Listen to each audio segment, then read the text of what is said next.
High School Sports Live presents the District 3 6A Championship game as Harrisburg takes on Wilson. Before we begin, we will pause for our national anthem. Under the direction of Mr.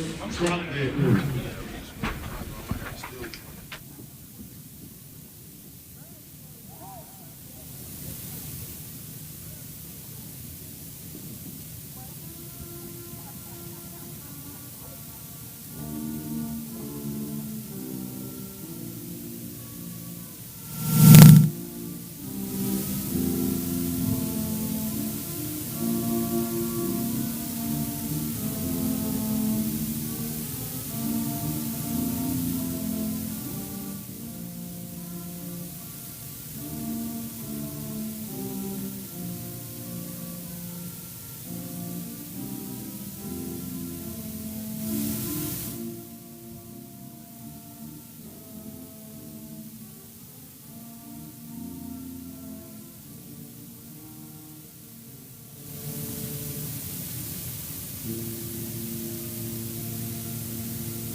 Great to have you with us this afternoon. High School Sports Live coming from Severance Field in Harrisburg as the home team, the Harrisburg Cougars, the top seed in District 3 6A, take on the Wilson Bulldogs. We appreciate you joining us this afternoon. I'm Travis Sparks, today joined by Lower Dauphin head coach Josh Borelli.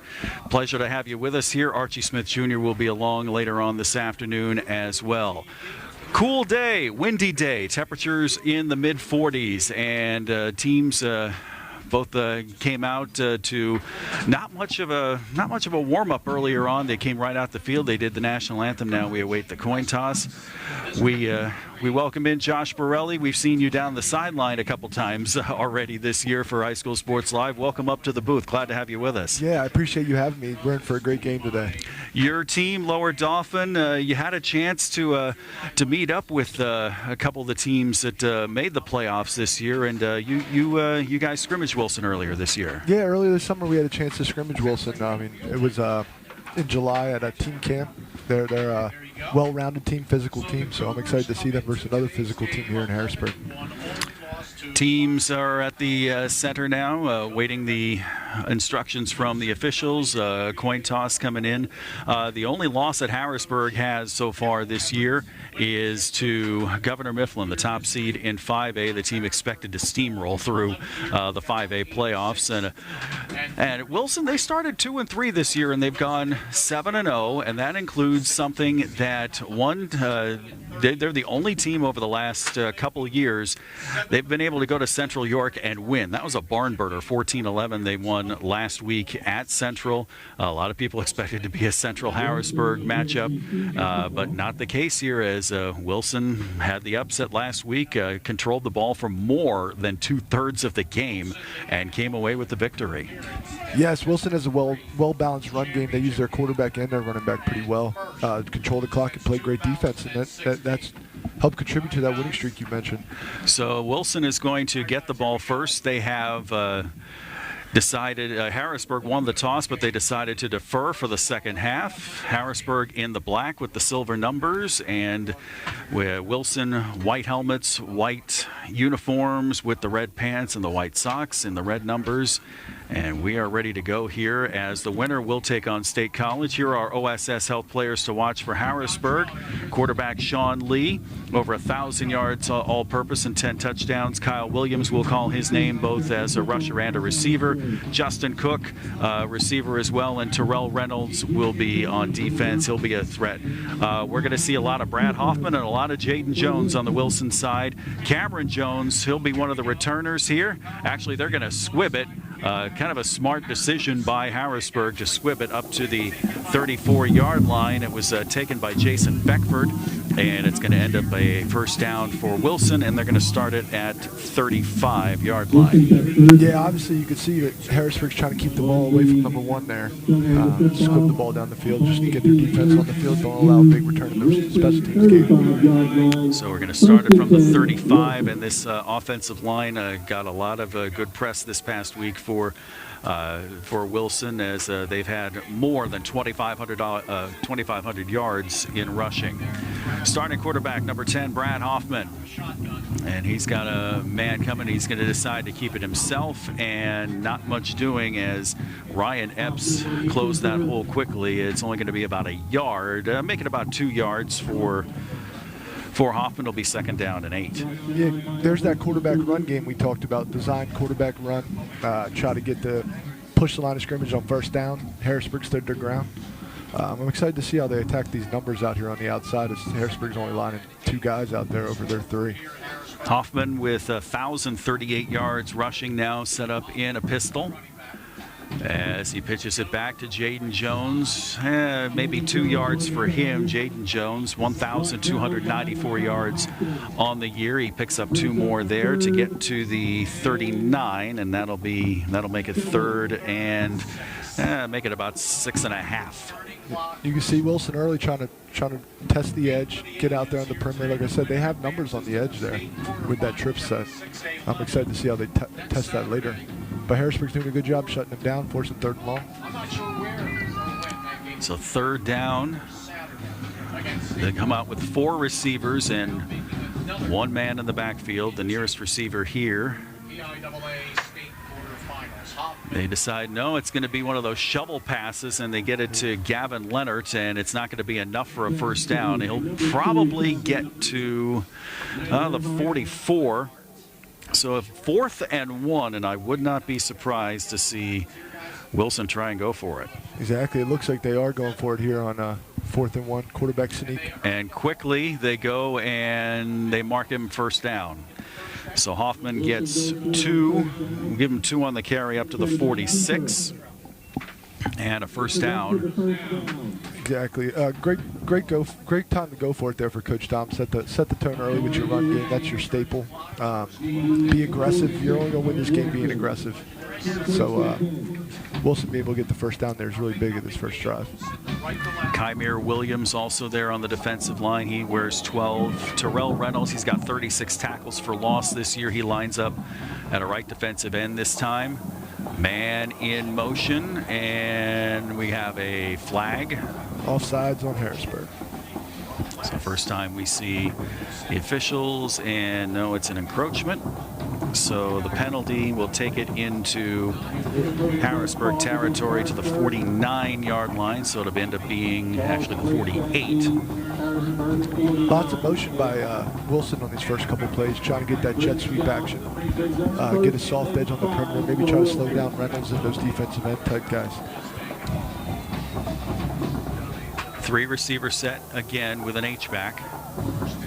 And they decide to go up the middle with Jaden Jones and first down and a lot more. He gets up to about the 34. Give him 15 on the carry and a second first down in this drive for Wilson. Yeah, great job there. Reynolds hit the hole hard. Good push by the offensive line. Looked like a zone type scheme. And yeah, they got push up in those inside gaps. Make it 16 on the carry to get to the 33 and a first down for Wilson. Hoffman takes it himself. I'm going to give him a generous spot up to the 31. That's 2 yards on the gain, coming up to 2nd and 8. Yeah, another design quarterback run there for Hoffman. Little quarterback power type action. And Harrisburg's really sniffing it out. Looks like their game plan so far is to shut down Hoffman and make them a little bit more one-dimensional. Roy Urban on the tackle. Also Anthony Day and Terrell Reynolds in there on the defensive side for Harrisburg.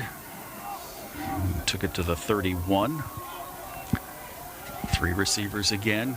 2nd and 8, this time under center goes Hoffman. With a man in motion, they fake the jet sweep. They go to Jones and runs right into the arms of Anthony Day and gets 2 more after that. So back to 3rd and 6 again. Again, jet sweep action by Wilson. They're trying to test him on the perimeter, hit and try to get that inside run game up. Wilson's going to need to take a shot here soon to loosen up this Harrisburg secondary. They're getting pretty tight, and they're not really honoring the pass game by staying in that one high shell. You see Micah Chambers there, 21, 55, Tyshawn Hand Black. There's Coach Doms pacing the sideline. 3 receiver set again. This time up the middle, it's Jones to the 27, and another decision for Coach Doms to make. It's going to be 4th and 4 this time. Yeah, look, another zone read game. I won't be shocked if Coach goes for it here, just the situation they're at on the field. It's a little too far for a field goal this early in the game. You're really too close to punt. So give your guys a chance. At worst comes to worst, you turn the ball over still inside the opposing 30. Too long for a field goal here. It would have been a 44-yard try, plus the wind is swirling from our backs to the towards the school side.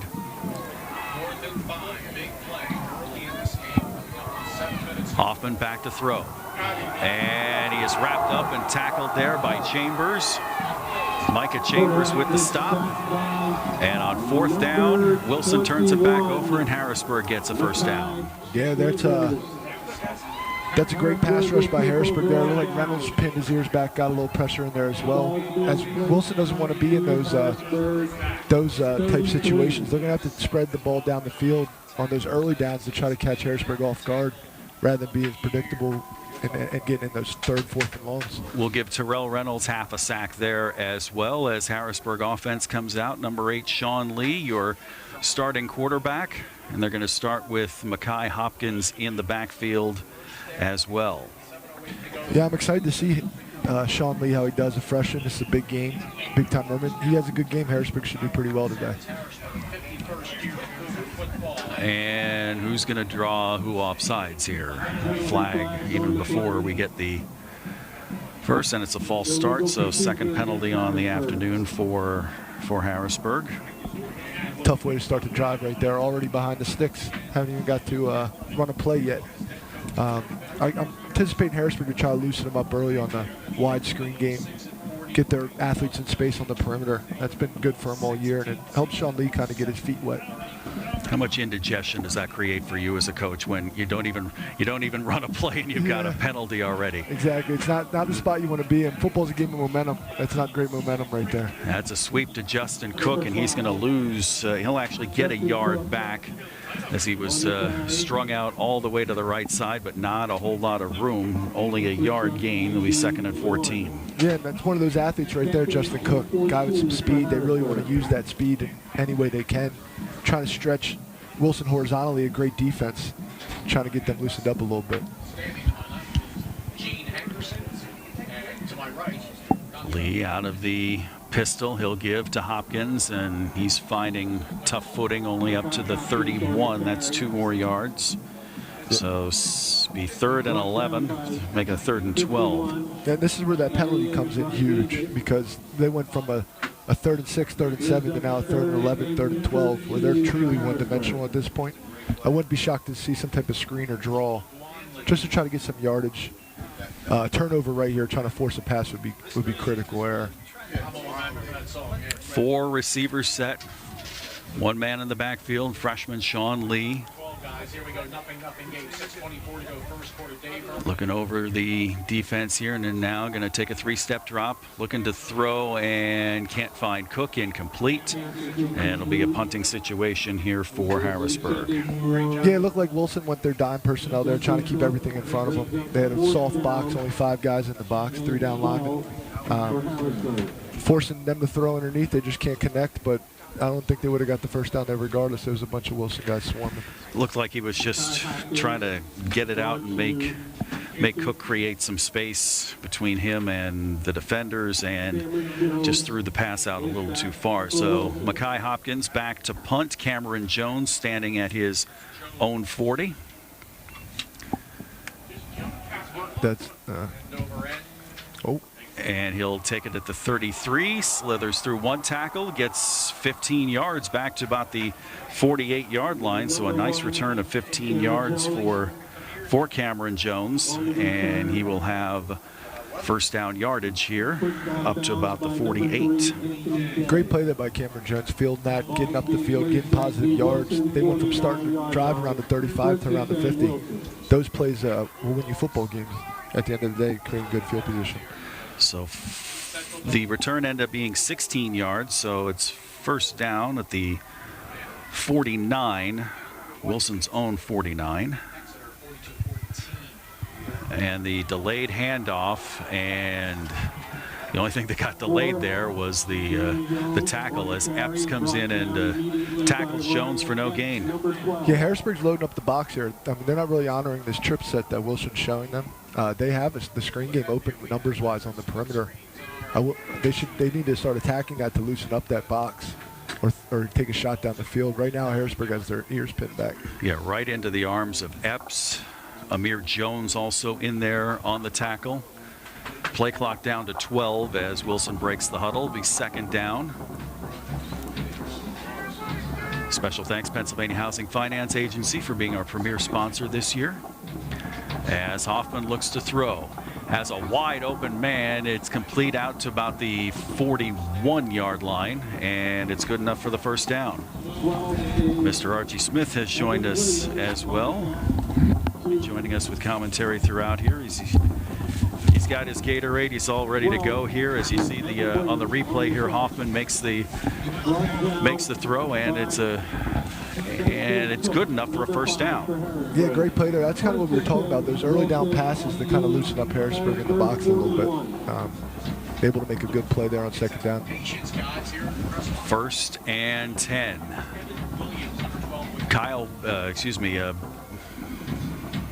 Wanted to say Kyle Brady. He was lined up as tight end, but that is another one of those nice inside shuffle passes that goes to TJ Flight, one of their leading receivers, and that's enough for a first down up to the 26. Yeah, basically a form of another run play right there. Shovel pass inside the tackles. Kind of using that aggressiveness of Harrisburg's defensive line against them. So 15 on the gain there after a 10-yard gain. They've gotten first downs on 2 consecutive plays as they go back to a 3-receiver near side set.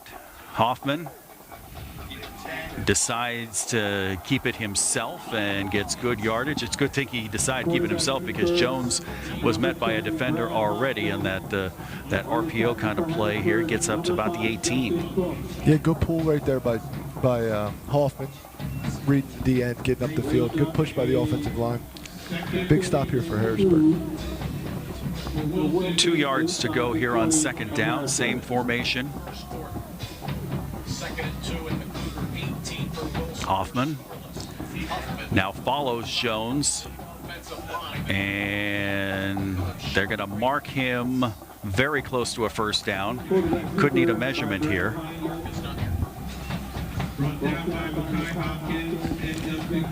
Hopkins and Cook there on the tackle, and he is short. So 1 yard on the carry, and it's going to be 3rd and 1. Yeah, see if we get the quarterback sneak again here by Hoffman. Yep.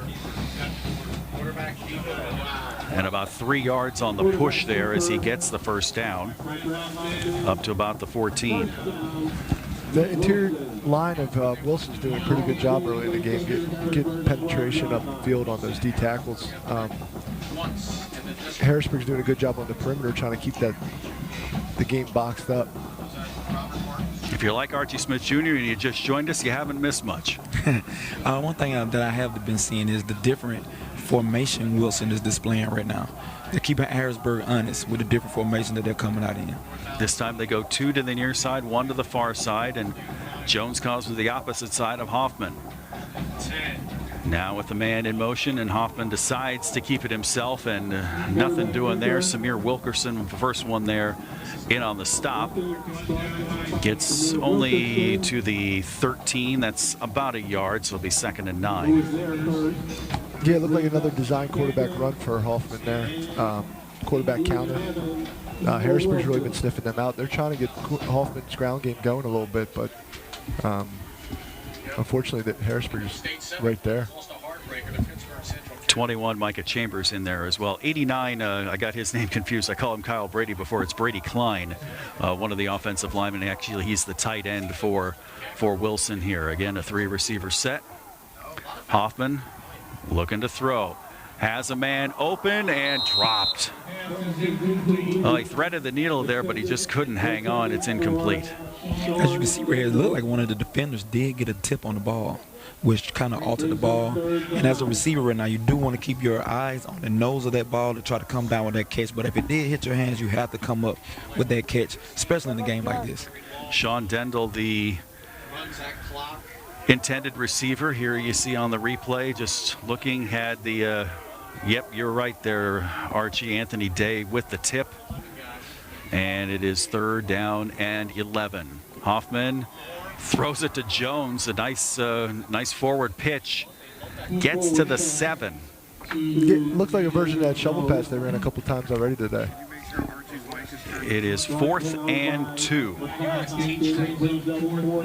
4th, they gained 6, make it 4th and 3. They do have a field goal kicker here, and they are going to utilize the kick here. It is a 26-yard field goal attempt coming here for Wilson. On the right hash, Ben Rada, and that is good. So with 1:20 left to go here in the first quarter, Wilson 3, Harrisburg nothing on High School Sports Live.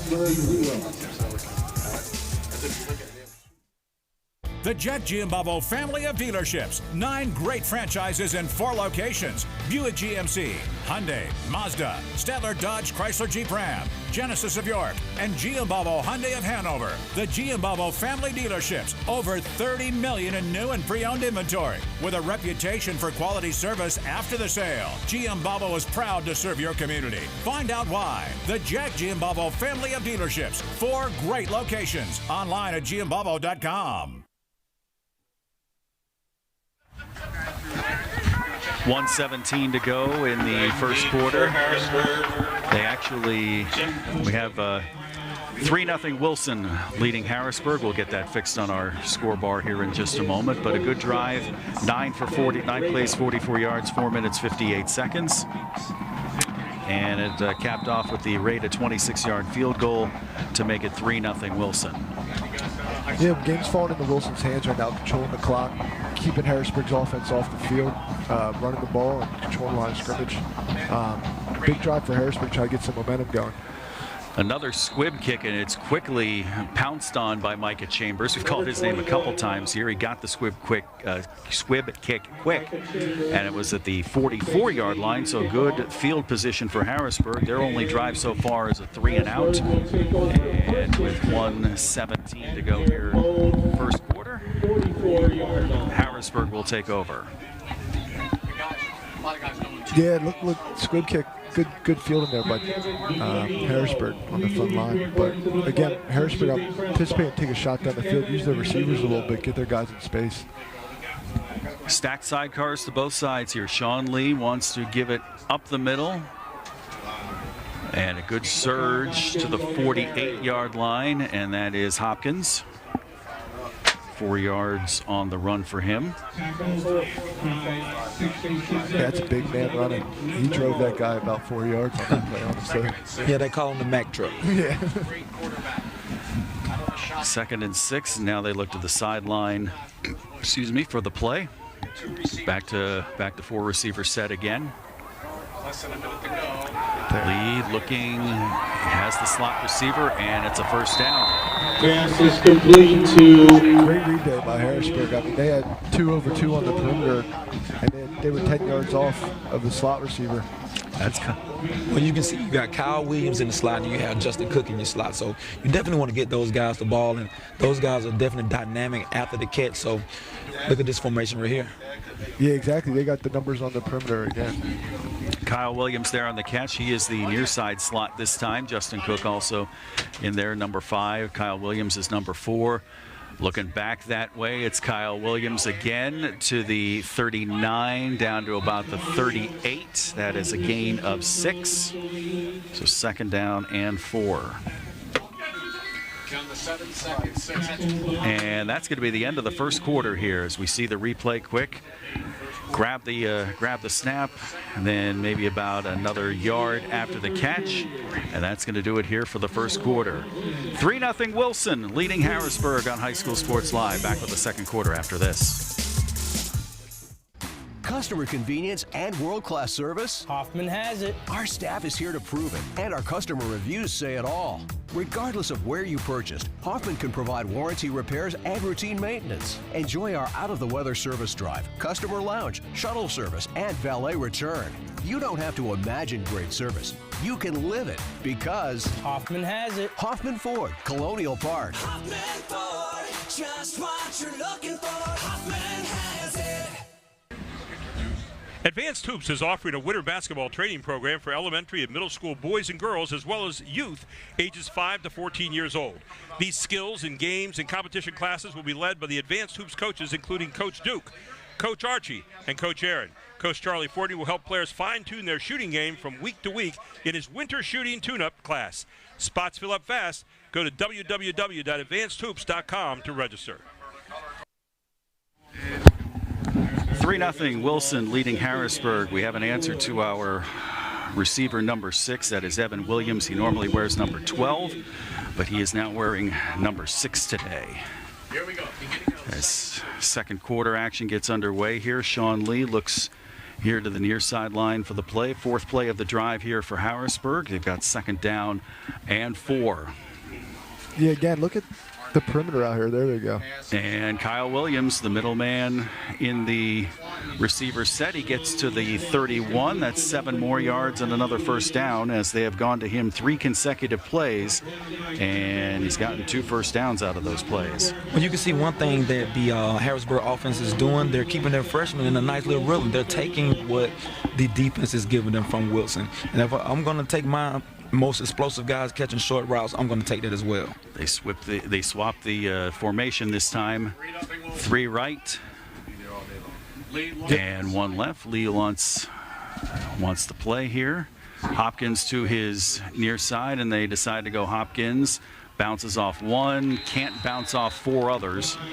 Kind of like you were saying there, Archie, they taking what they give them. They got 3 guys out there with a lot of space. They should just keep attacking that perimeter and make Wilson honor it. Wilson right now is still stacking the box.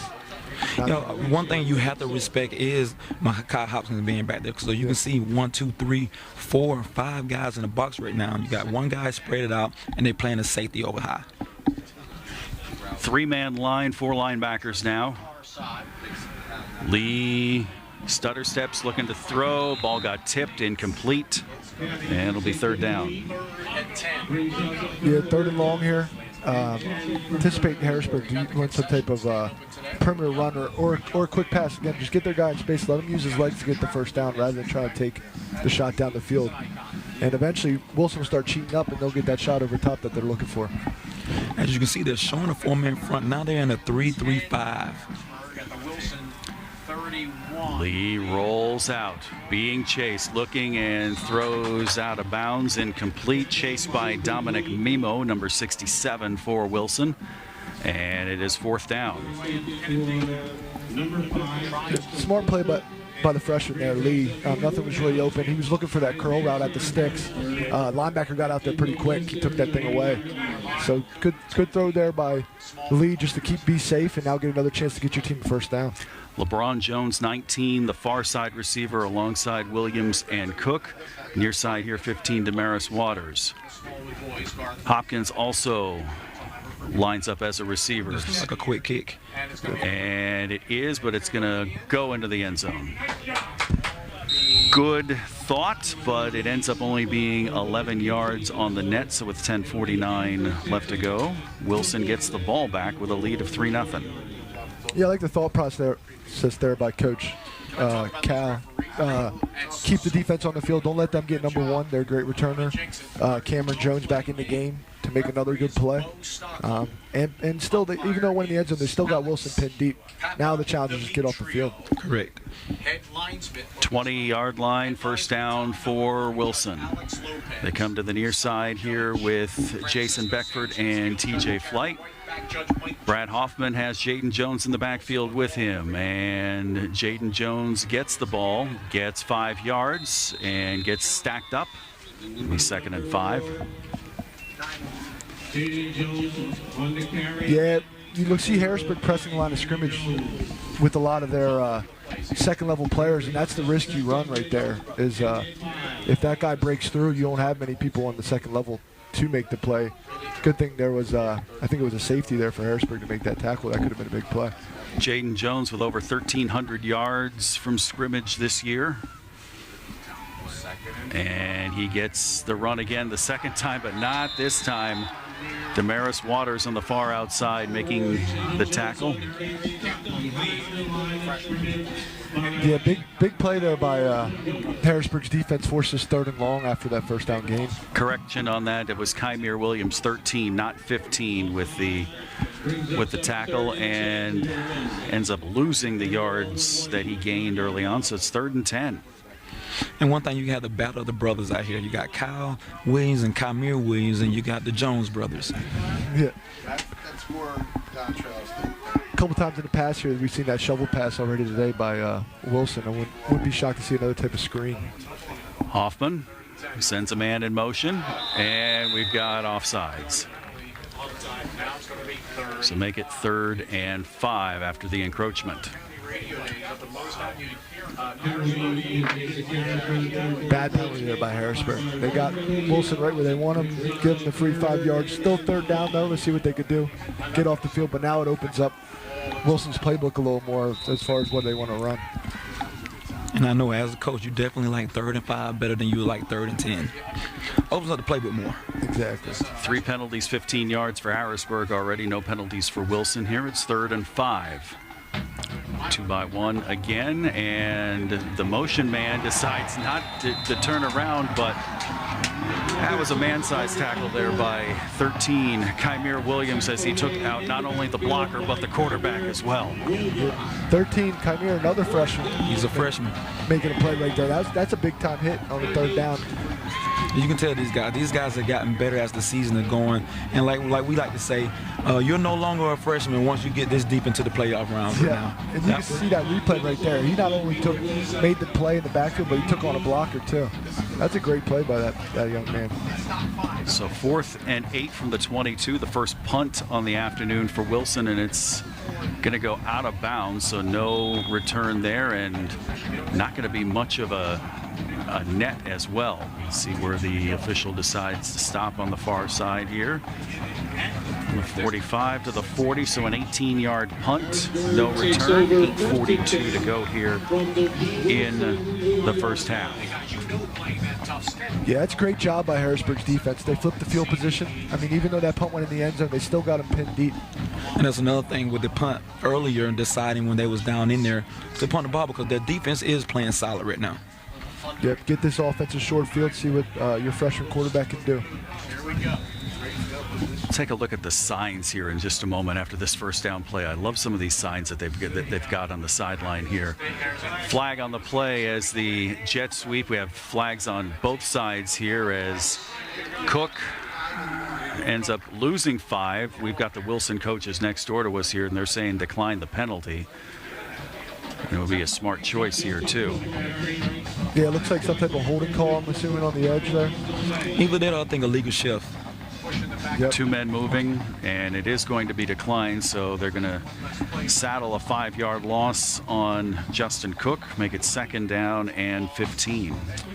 Yeah, it's the second first down and drive starter. You see they try to get Cook on the edge, using speed, attack Wilson on the perimeter. I won't be shocked to see a play action off that motion coming up in a little bit. And that's Harrisburg thing. They like to get these guys going with the jets, with the nice little quick pops, and then try to go over top right now. So I'm with you, Coach Barilla. Let's see what we're going to have here. They're setting up something. 5 seconds on the play clock. and pass is incomplete. Looked like a Wilson, false start there. yeah, Wilson wanted a false start penalty, but nothing was called. So 3rd and 15.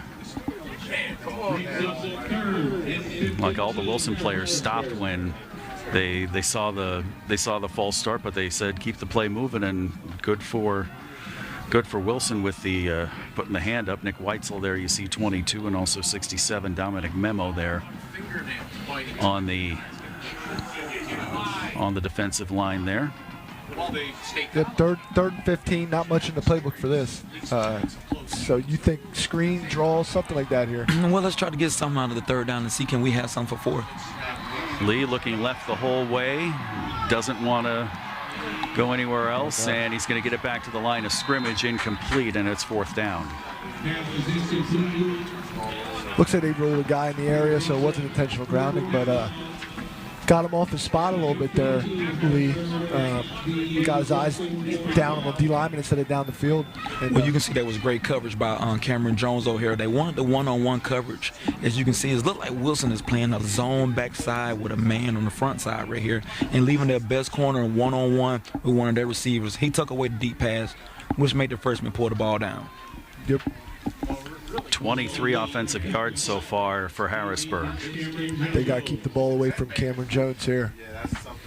Sean Lee with a bad punt. They said it did not touch a Wilson man and ends up at the 23-yard line, a 22-yard punt. No return. Yeah, quite a few guys got in there free on that one. You can see Coach Callendon's wanting to see did we get a rough in the kicker right now, but I think the ball got tipped first. Let's take a look right here. Oh, I'm not sure about that one. Yeah, that's close right there. But that's the thing that you leave that open window when you're doing the rugby style kick. When you're rolling sideways, kind of leave that window open. Yep. You get more coverage, you're more susceptible to the block, and vice versa. So from the 24, Wilson takes over, 8:10 left to go in the first half. Hoffman gives it off to Jones, left side to the 25, up to the 27. Give him, make the 32-yard line, 8 yards on the run. He's 2nd and 2. Yeah, they had that thing blocked up. Good play by the safety there, coming downhill, making that tackle. He was the only guy left. Looks like the Harrisburg's running that cover 3 scheme, trying to load the box, test him on the perimeter. They know Wilson isn't really trying to throw the ball. So right here, 2nd and short, maybe they take a shot in the 2nd quarter. Jaden Jones back to the left side. He's got first down yardage and more, 45. They mark him out of bounds there. It's 13 yards and a first down. Same type of scheme right there, trying to hit that edge on the perimeter. They're getting that defensive end on that right side of Harrisburg's defense sealed. And those second-level defenders aren't able to scrape over the top. Exactly. Look, they're going right at the MVP. 95 total yards now for Wilson. Jones with the last 21. 2 receivers to the far side again. They go to the right side where Jones was lined up, and nothing doing for Hoffman as he runs into 4 Cougar tacklers. He's 2nd and 10. Yeah, Wilson's putting their formation into the boundary here these last couple plays to get more guys into that boundary perimeter run game. Surprised they didn't do it again there and they went away from it. They have numbers over there. They should just keep attacking until Harrisburg makes an adjustment. And one thing about it is you can see Harrisburg, they're talking to each other right now. Hey, man, this is what's going on. You know what I'm saying? They're looking. So one thing about it, these guys are a brotherhood, and one thing they like to do is making adjustments on the fly. And you know, as a coach right now, you do want your players to be able to adjust as they get together. Jones this time runs right up the middle into Tyshawn Hand Black, 55. 2 yards on the carry. Yeah, great job there by Harrisburg. You see, they're real aggressive up front in the box. Those kickout blocks aren't really getting any momentum in that inside run game. Well, and interesting to see what Wilson dials up here on 3rd and 8 from the 47. Pistol this time.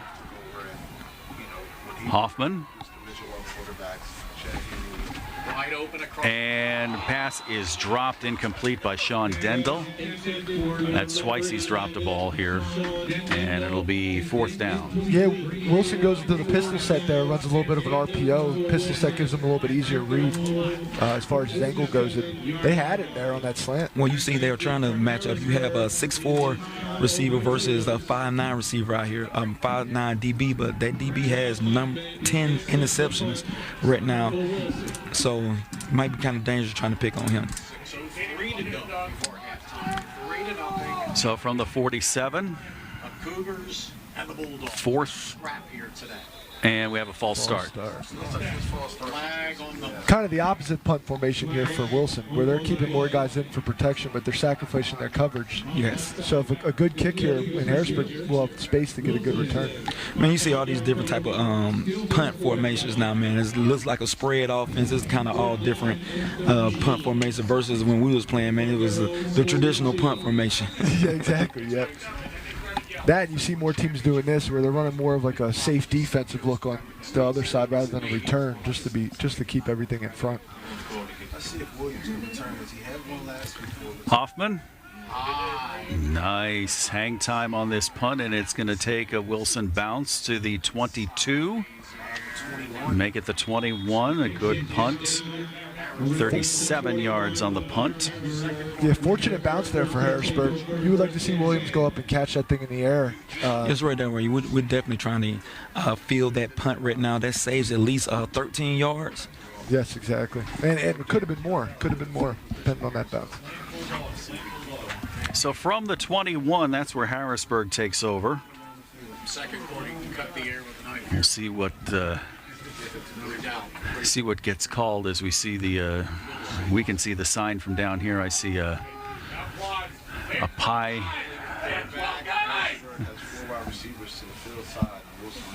12 guys on the field for Harrisburg. They got away with it. Yeah, Hopkins came off quickly here. Sean Lee gives to Kyle Williams. Breaks up the middle. And to the 32-yard line, it's a first down, a gain of 11 for Harrisburg. Nice hard run there by Williams. You see Wilson guy try to go for the football there about 7 yards instead of making the tackle. So you can see they put Williams in the backfield with the more electric look versus the power look. So you got a more of a thunder and a lightning look right now, and they're going with the lightning pack. That was their longest gain of the half so far, with 5.5 to go here. First quarter, they give back to Williams, and only a yard this time to the 33. Yeah, they're running the bubble action off this trips look. Last couple plays, Wilson hasn't really honored it. I wonder if Harrisburg sees that on the sideline up in the box. Maybe runs a perimeter screen here. Extension of the running game. See, and that's another thing with the check with me, you know what I'm saying? You coaches are able to see the formation before they're able to call the plays, which is the game done changed to now, where coaches are calling the plays from the sideline by looking at the defensive formation. 11, Amir Granberry now in as the near slot receiver as Lee goes back to throw and finds this time Damaris Waters, and it's enough for a first down. Yeah, Wilson's staying in that man look to the field, but they're playing about 10 yards off of each of the receivers. That three-step screen type game is open if they hit it on time. This 3-3-5 look with the it's kind of bringing the middle back far in, like he's a robbing the field or something.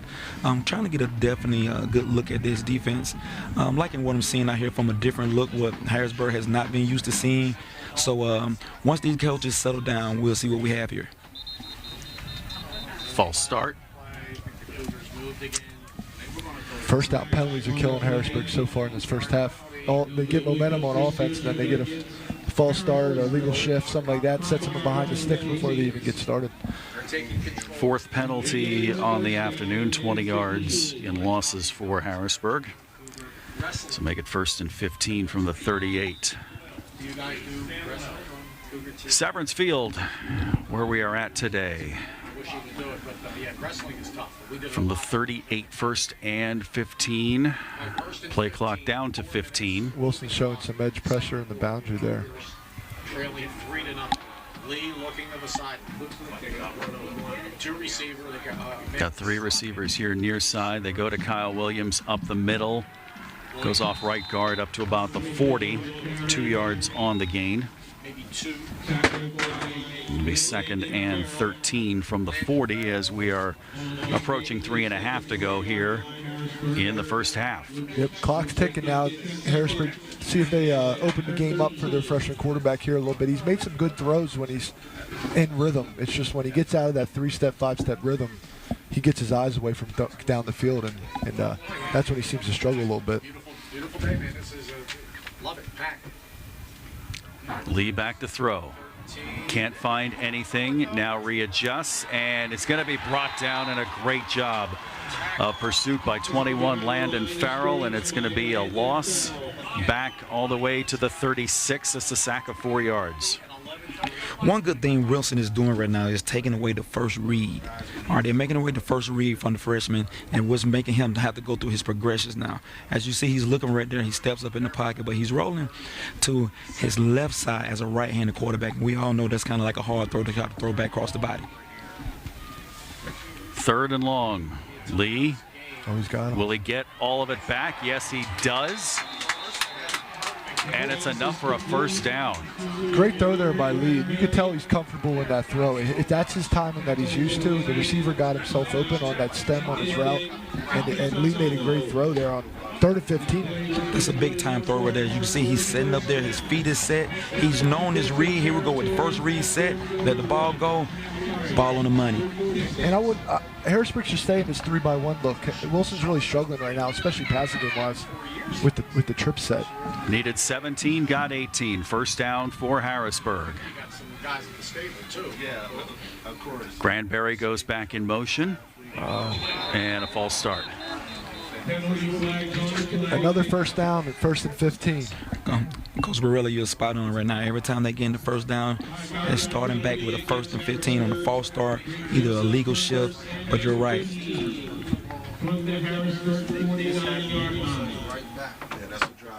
And that's Excedrin headache number 425 for Calvin Everett. As you know, we're at game 13 of the season, and these false start penalties shouldn't be happening.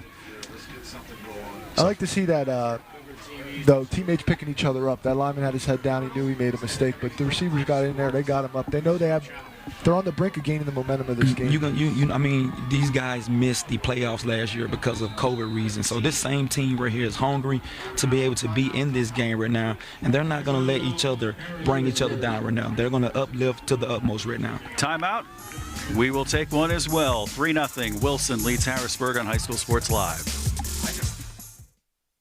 Today's Advanced Hoops tip will feature Archie Smith, our speed and agility expert. The block jumping drill is meant to develop the fast twitch jumping muscles in a young player's legs. This drill forces a player to jump constantly and should be fast-paced while clearing the block every time. Players will develop explosive jumping skills doing this, and it trains a player's body to jump quicker and have the endurance needed to jump in game situations. The block jumping drill is one fundamental a player will learn in my class. With Lower Dauphin head coach Josh Borelli and Archie Smith Jr., I'm Travis Sparks and the entire Invicta team. Great to have you with us here on High School Sports Live. Internet only today, and also on the archive. And even though we're not on ABC 27, we want to thank them for their help all this year with the coverage on ABC 27.3. Stay tuned on HSSLiveTVHere.com for the basketball and wrestling schedule for the 21-22 season. It is 1st and 15 as the handoff goes to Kyle Williams, and he gets through to the 40 to the 37, and a good gain, and almost gets all of the yardage he needs. So it's going to be 2nd and 2. This jet counter has worked for Harrisburg. They ran on the first play of this series right here, and they came back with it, and they're getting big yards from it.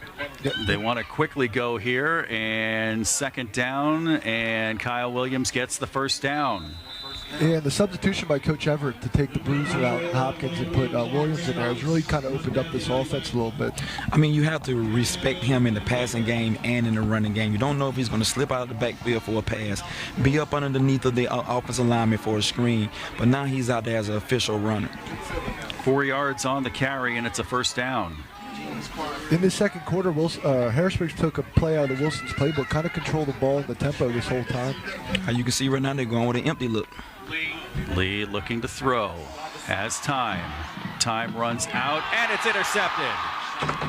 Intercepted by Wilson, and Ryan McMillan on the tip. He takes it at the 34, and it's a first down for Wilson. And just as Harrisburg was looking to push for a score, then the turnover. As you can see, this ball kind of came out of one of the Harrisburg receivers' hands right now. Didn't see what number it was, but 33 was Johnny on the spot. Yep, taking advantage of the opportunity. And you kind of hit it on the nail on the head earlier, Archie. Taking away Lee's first read is what Wilson's looking to do. You can see he got a little flustered, try to make a play. Not a bad ball, but Wilson able to take advantage of a tip ball there. Off of Kyle Williams' hands and into McMillan, so Wilson takes over at their own 36 with 45 seconds left to go here. Hoffman will take it on his own up to about the 38. Looks like they may just actually a timeout is going to be called here. Both teams had their full allotment of timeouts before that play, and Harrisburg is going to call timeout. Excuse me, Harrisburg took one before, and now Wilson will take one, down to 2 each on both sides. So we're going to take a quick break, and we'll be back with the last 36 seconds of the first half after this on High School Sports Live. If you're looking for a quality used vehicle at a great price, Hoffman has it. Hoffman Ford has the best pre-owned inventory, not to mention the best hometown buying experience in all of Harrisburg. With our market-driven pricing, you can be sure you're always getting the best deal. Plus, we'll give you top dollar for your trade. And you know who's got Harrisburg's best deals? Hoffman has it. Hoffman Ford, Colonial Park. Hoffman Ford, just what you're looking for. Hoffman has it. Both teams with 2 timeouts left here in the first half. The second down and 8 for Wilson. Second down, 8. Play clock down to 18. Sorry about that, Josh. No, Wilson's spreading out Harrisburg a little bit here, but I won't be shocked if they're just doing it to open up the quarterback run game. Oh, yes, you can see, man, both offenses have put in different formations right now because these are not the traditional formation for Wilson. And you can see right now they're trying to get Harrisburg to see what type of adjustment that they're going to make. But what is an interesting look right now is Cam Jones right here in this slot versus number 6. We got one safety high from Harrisburg. Let's see, does Wilson look to take a shot on this? That's the coaches. 40, excuse me, the 38-yard line. I think there's an issue with how much time is left. We'll see if 36 seconds. Yeah, and Wilson's got to be careful here, too. If they get incomplete pass or something quick, Harrisburg still has 2 timeouts where they could force them to punt the ball and back in their own territory. You never know what's going to happen with plays like that. they want 40 seconds.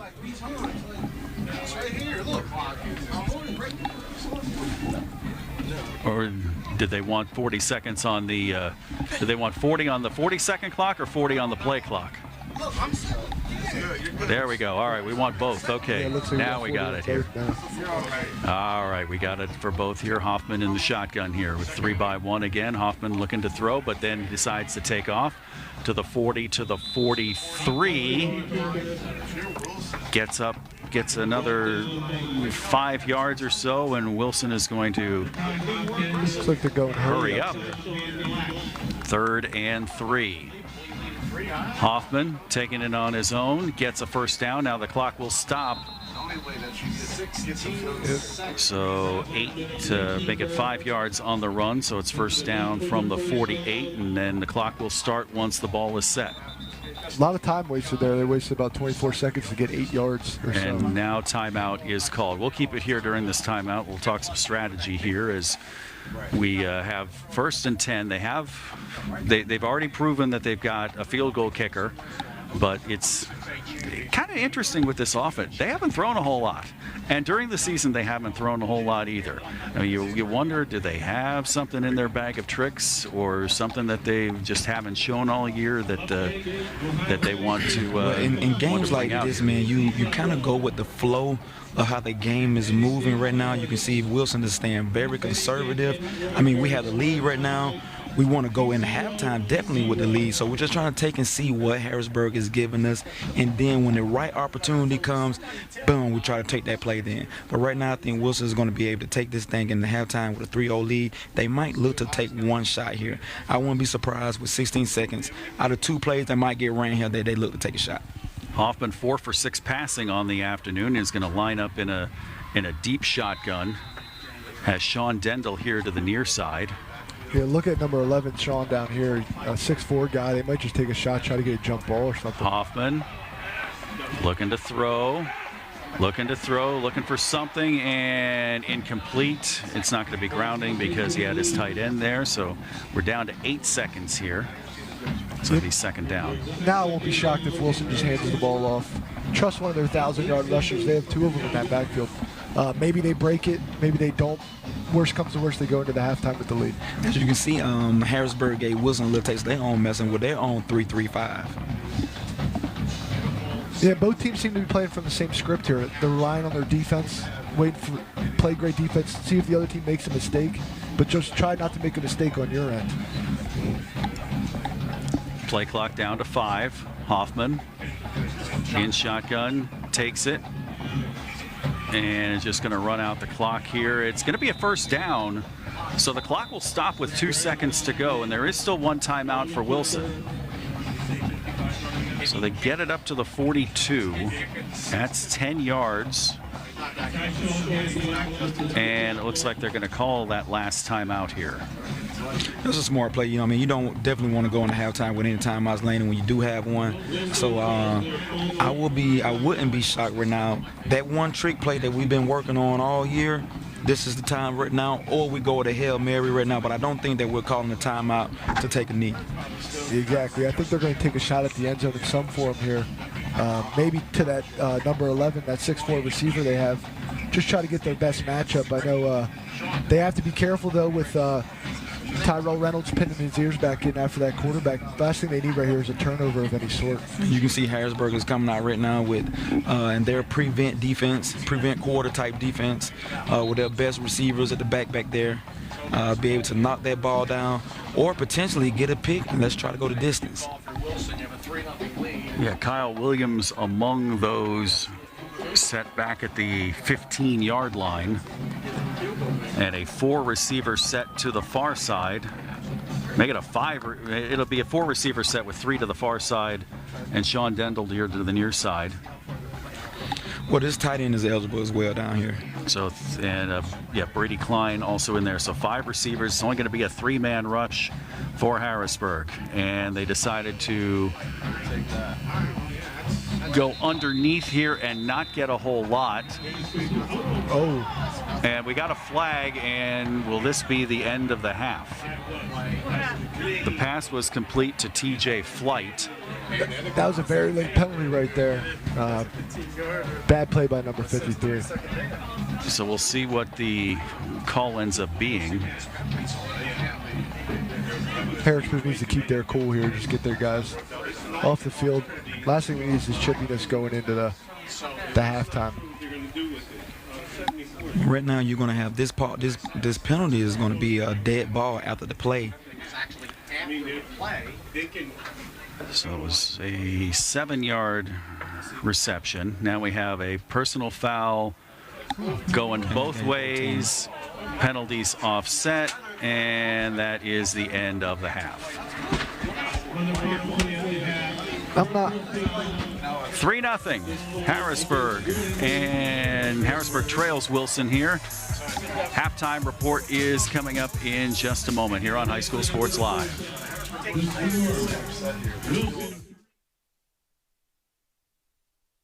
Hi, I'm Jackie Ferentinos. And I'm Steve Ferentinos. And we're the owners of Valley Bistro.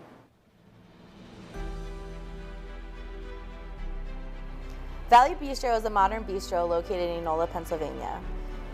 We're open 7 days a week from 7 to 2.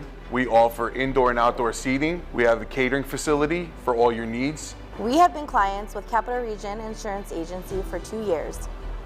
When we first met Warren and Logan, we realized that we were undercovered. They were able to assess our needs and provide us with the proper coverage we needed for our restaurant. The program they provided us reduced our premiums and enhanced our coverage. They even went as far as to complete all the paperwork we needed, cancel our other policy, and make everything a completely smooth transition. In our experience, we usually have used other agencies and it would take days and hours to get back to us, whereas with CRIA, they immediately get back to us within minutes. CRIA has the best customer service, and that's what separates them from other agencies in the area. When you choose to go with CRIA, you're choosing to buy a promise that, God forbid anything would happen to your business, they will be right there for you. Shopping for insurance is never easy and usually a lengthy process, but when it comes to CRIA, they're the ones to get it done for you. Choose them, you won't regret it.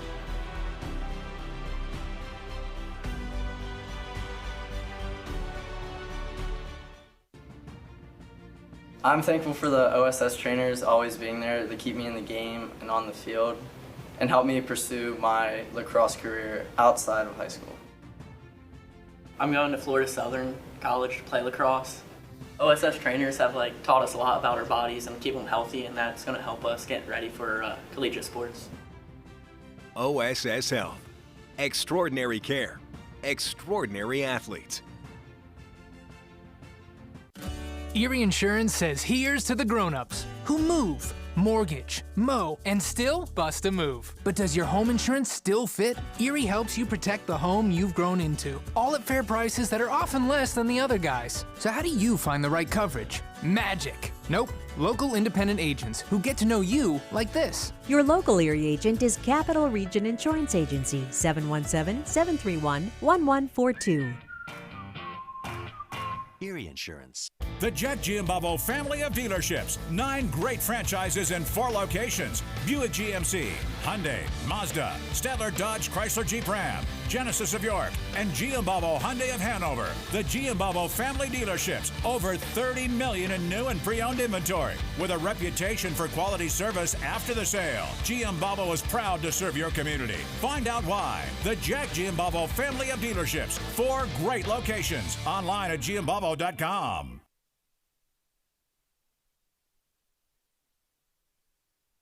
I'm with Dr. Calista Morris from OSS Health. She's an orthopedic sports medicine surgeon. Today we're going to talk about shoulder injuries. What sport really kind of wins this, if you will, the injury battle? Yeah, absolutely, hands down, as some people may guess, football wins that battle, but very close by are wrestling and baseball. Okay. When it comes to baseball, pitching is absolutely the number one, more so than field players or catching. So pitchers are the biggest risk. Football is kind of a conglomerate. Yes, we see them in the quarterbacks, but those are more contact positions. Right. So wide receivers, running backs, they get hit a little bit harder. I'm mentoring a young man. He's in my car the other day, and my shoulder hurts. I said, hey, what's going on, buddy? He said, I landed on my shoulder in practice. Do you tell them to go right back out there, or should they come in and get an x-ray, maybe like OSS Health, or should they, how do they know whether to be careful or just to keep going at it?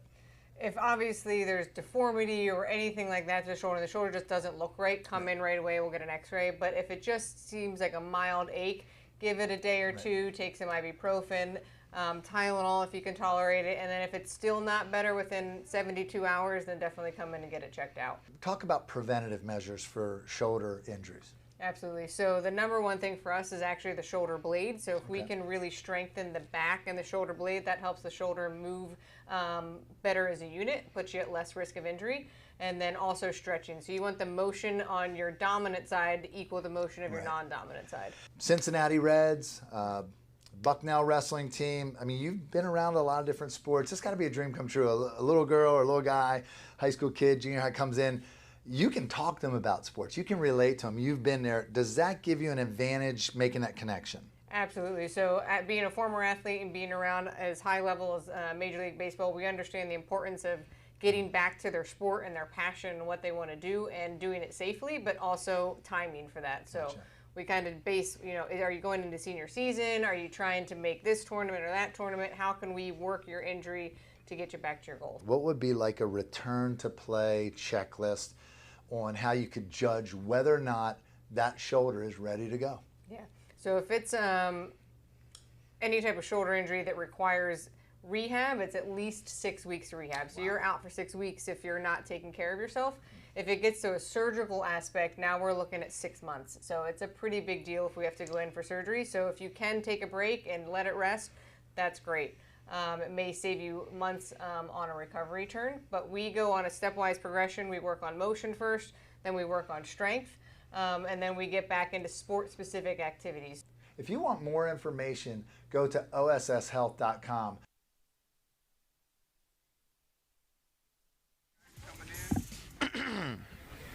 Jack Giambalvo Family of Dealerships halftime report here at Severance Field in Harrisburg. 3-0 Wilson leads Harrisburg. We'll get the graphic fixed. Don't worry, folks. It's 3-0 Wilson leading Harrisburg on our netcast only this today, only internet, presented by Pennsylvania Housing Finance Agency with Josh Borelli, the Lower Dauphin head coach, and Archie Smith Jr. I'm Travis Sparks. Thanks for joining us here this afternoon on a windy but comfortable day here in November at Severance Field. We got the score switched. Thank you, guys. Guys, we'll start off with Wilson and running.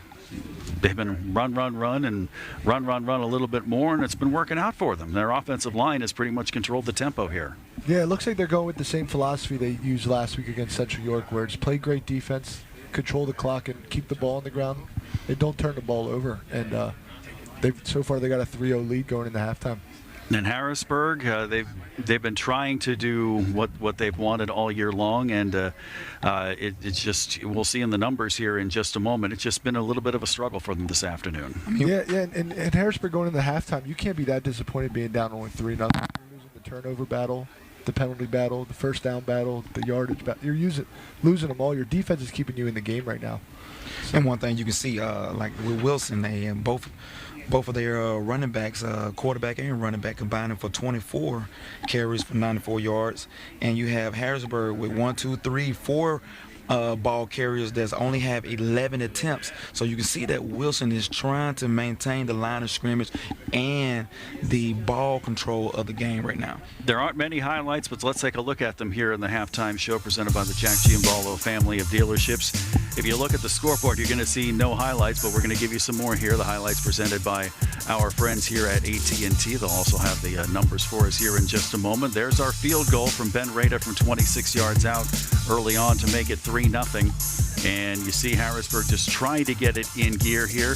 Sean Lee looking. Kyle Williams, who came in the second half as a running back here, went out for a pass and was incomplete.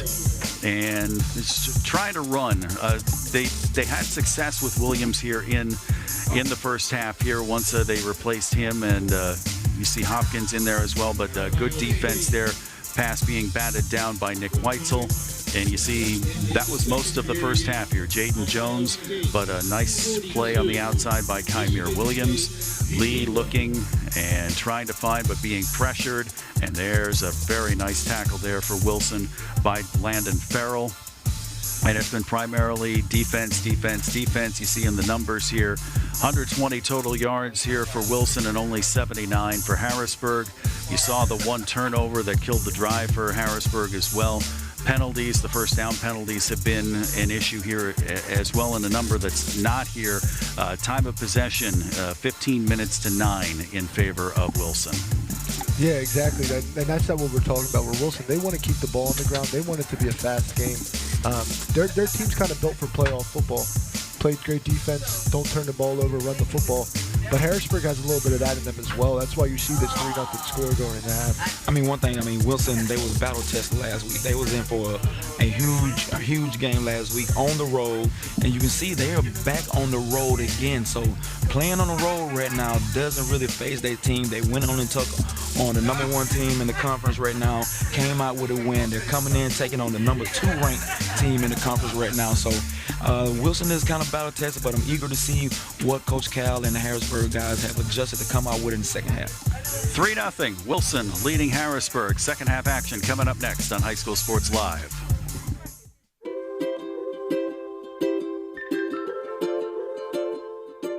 All across Pennsylvania, families are living their lives in their own homes. Not long ago, none of these families believed it possible. And then they discovered there was someone who could help. What was once only a dream is now a reality. Welcome home.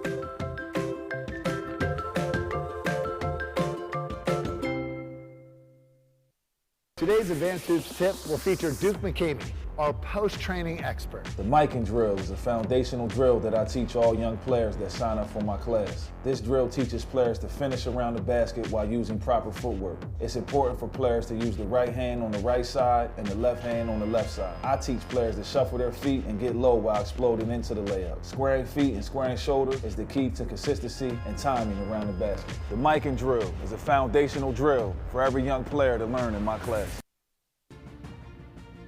I'm thankful for the OSS trainers always being there to keep me in the game and on the field and help me pursue my lacrosse career outside of high school.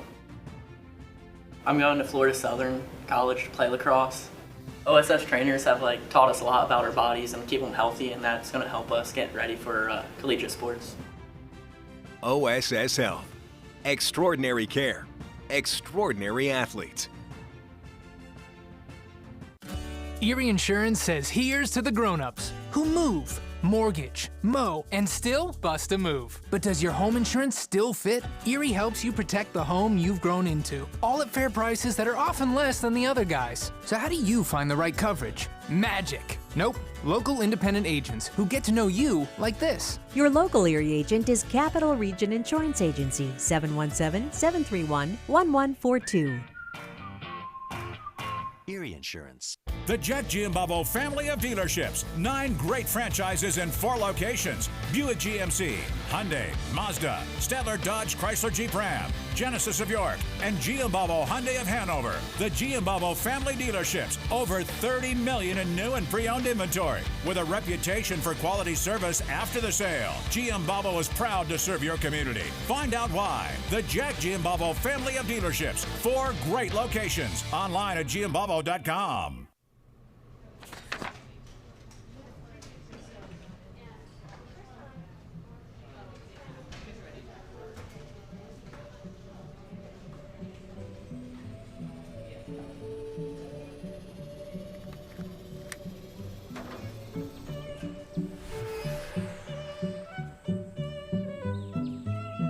CCA field trips make learning come alive. Erie Insurance says here's to the grown-ups who move, mortgage, mow, and still bust a move. But does your home insurance still fit? Erie helps you protect the home you've grown into, all at fair prices that are often less than the other guys. So how do you find the right coverage? Magic. Nope. Local independent agents who get to know you like this. Your local Erie agent is Capital Region Insurance Agency, 717-731-1142. Erie Insurance. If you're looking for a quality used vehicle at a great price, Hoffman has it. Hoffman Ford has the best pre-owned inventory, not to mention the best hometown buying experience in all of Harrisburg. With our market-driven pricing, you can be sure you're always getting the best deal. Plus, we'll give you top dollar for your trade. And you know who's got Harrisburg's best deals? Hoffman has it. Hoffman Ford, Colonial Park. Hoffman Ford, just what you're looking for. Hoffman has it. Today's Advanced Hoops tip will feature Archie Smith, our speed and agility expert. The block jumping drill is meant to develop the fast twitch jumping muscles in a young player's legs. This drill forces a player to jump constantly and should be fast-paced while clearing the block every time. Players will develop explosive jumping skills doing this, and it trains a player's body to jump quicker and have the endurance needed to jump in game situations. The block jumping drill is one fundamental a player will learn in my class. Groff Tractor is your full-line equipment dealer representing Case Construction and many other leading brands, serving the total sales, rentals, parts, and service needs of its customers. Groff Tractor, featuring Case Construction, paves the way for your project from start to finish. With 6 locations, Groff Tractor is always nearby your equipment needs. Groff Tractor also offers scheduled maintenance along with 24/7 emergency service. Groff Tractor is your #1 source for everything under construction. So a while back, I thought to myself, I'm never going to own a home. I'm going to have to rent forever. I didn't have money for a down payment. I had no credit history, and I just got out of a divorce. But PHFA showed me that home ownership is possible. They offer me a low-interest mortgage and a way to manage the closing cost.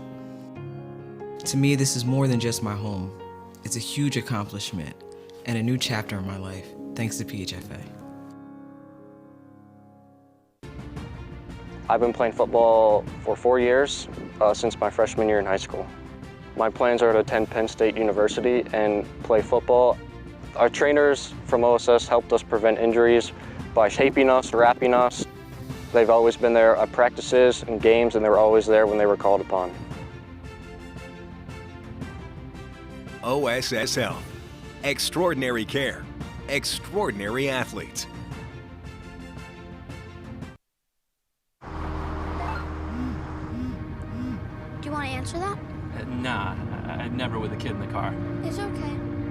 I'm not here.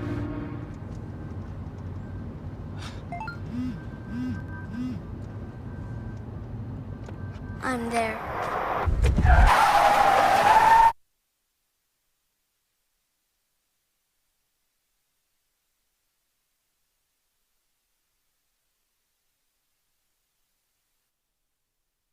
Looking for the best selection of new and used Fords? Hoffman has it.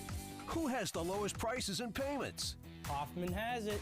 Where can you get the most for your trade? Hoffman has it. Brand new state-of-the-art facility, factory-trained technicians, on-site collision center, best parts and accessories department. Do I really need to say it again? Visit us today and see for yourself. Hoffman Ford, Colonial Park. Hoffman Ford, just what you're looking for. Hoffman has it. 3-0 Wilson leading Harrisburg at halftime. This is our final football broadcast for the 2021 season. I want to personally thank, first of all, everybody who's graced this microphone this year. We've had Gary Sutton, Ford Chapman, Jim Contapio helped us out a little bit this year. Thanks to everybody behind the scenes with Invicta. Thanks to all of our sponsors, including Pennsylvania Housing Finance Agency. And we can't wait to be with you in basketball and wrestling season here on High School Sports Live. You can follow us at hsslivetv.com for schedules and updates and where you can find our games, whether it's television, internet, or both. And we're looking forward to a very good basketball and wrestling season. Looking forward to a good second half coming up here in just a moment. They put the extra 3 minutes on the clock. It's down to about a minute 20 now as both teams get their warm-ups in for the second half. Looking at the numbers here individually, Jaden Jones with 44 yards, on 10 carries. Brad Hoffman with 14 carries for 33 yards. Hoffman passing 5 for 8, 43 yards. TJ Flight leading receiver, 2 for 21. Evan Williams, 1 for 10. Gavin Leonard, 1 for 6. And Jaden Jones, 1 for 6. On the Harrisburg side, Kyle Williams rushing 5 for 31 yards. Makai Hopkins, only 3 carries for 7 yards. Sean Lee is 5 for 11, 49 yards and an interception. Kyle Williams caught 3 for 21. Granberry 1 for 18, and Damaris Waters 1 for 10. And those are the individual numbers here as we get second half underway here. Josh Borelli, Lower Dauphin head coach. Any halftime adjustments you think that either side could have made here during the break? I think that both will come with this, and I'm not anticipating too much of a change from Wilson. This team seems to be the type of team that they've been, at least the last couple of weeks when they've been on this stretch of wins. Harrisburg, however, I think they're going to see how they got played by Wilson and this year's staff. It's a little bit different look than I think they were used to. And I anticipate them taking a shot down the field to try to get Wilson out of that man-to-man type look. They're playing 10 yards off or so. We keep seeing these motions and these jet sweep looks. Wouldn't be shocked to see a play action type post ball to get at one of their speed threats deep. The roster for Wilson is huge. It took 2 papers. It's twice as big as Harrisburg's, and yet the thing that I guess has surprised me is Wilson, they've had very few people touch the ball here. You've got Hoffman, you've got Jones running it. They've got 4 receivers with either 1 or 2 catches, and that's been it. They've gone with their bread and butter guys the whole time, and it was a similar situation last week against Central York. If you were at the game, you only saw 1 or 2 people touch the ball the whole time, and that's just the way that they've played it. Yeah, it's been the Hoffman-Jones show all year for Wilson. Exactly, yes. All right, Ben Rada, who had the field goal to mark our only score here in the game so far, will kick it away. And we are underway, and the kickoff is going to go out of bounds, and a smart play on the far side there by Harrisburg's Amir Jones to let it go out of bounds. Strange kick there. It had a spiral to it. I'm not sure if they wanted that type of squib kick, if he tried to kick it deep. That was really strange. So the option here is either to re-kick or take it. And they're going to re-kick it. So it's a 5-yard penalty for Wilson. That's only their second penalty on the afternoon. Yeah, kick return's been an explosive play for Harrisburg this year, too. They got some great return guy athletes. They're going to force Wilson to kick the ball down the field and see if they can break something and get better field position. So Cook and Williams back for Harrisburg.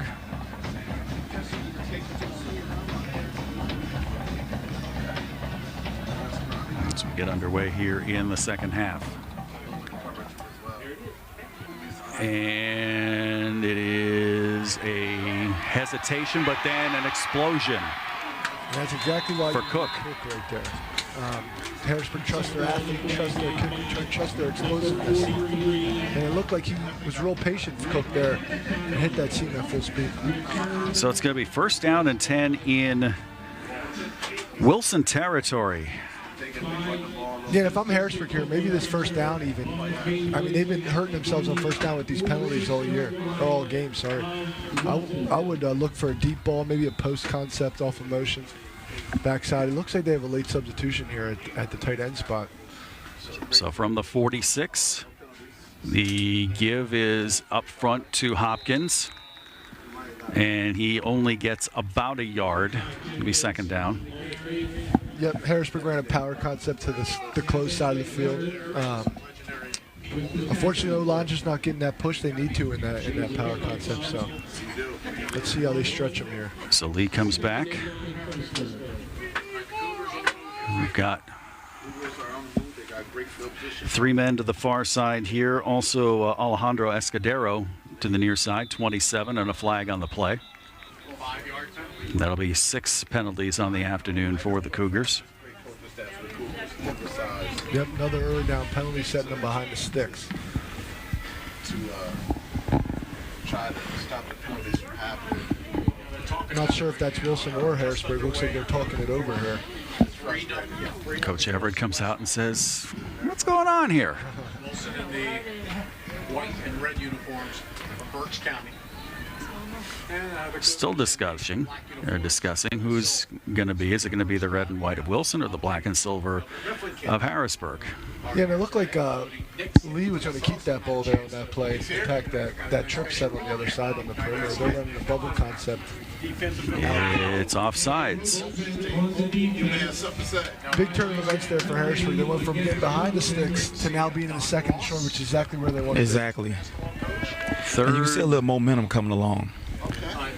Fred Ross. So 2nd and 4 from the 40. That is now Wilson's 3rd penalty. All the penalties have been 5-yarders this afternoon. From the 40.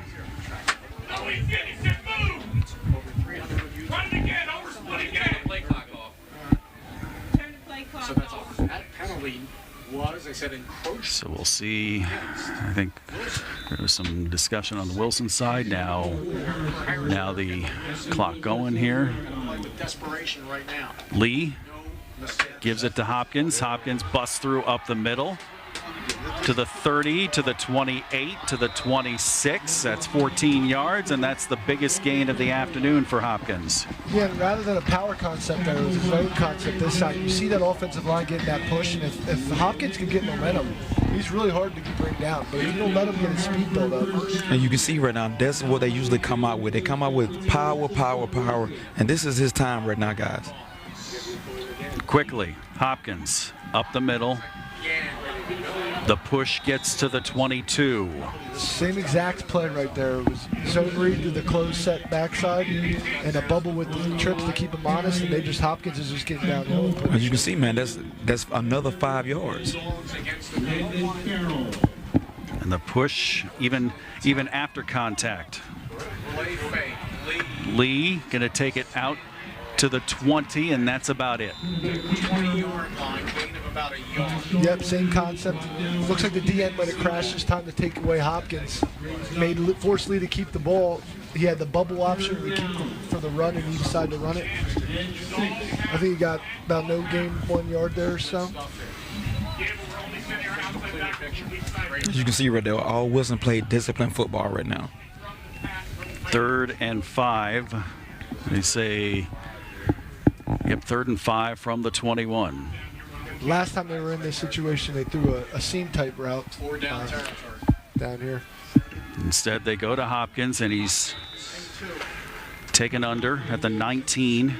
So only 2 yards, so it'll be 4th and 3. No field goal kicker here. Yeah. Oh, this is 4-down territory right now for Harrisburg. They're going for it. Yep, they could steal momentum right here, and at worst, the defense is playing great, and they could have Wilson pinned. This is a big possession for Harrisburg, and this is also a big possession for Wilson as well. Anxious to see here if they try to attack the perimeter in the run game with some type of jet sweep or a stretch concept, or they're going to throw 3-step here, which they've been killing Wilson with today when they go to it. Lee throws, caught Kyle Williams, first down. To the 13.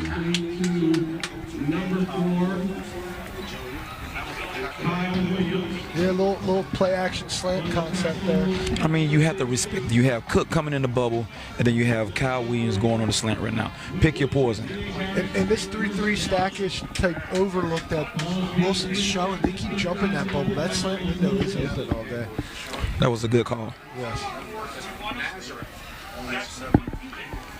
Hopkins stays in as the tailback.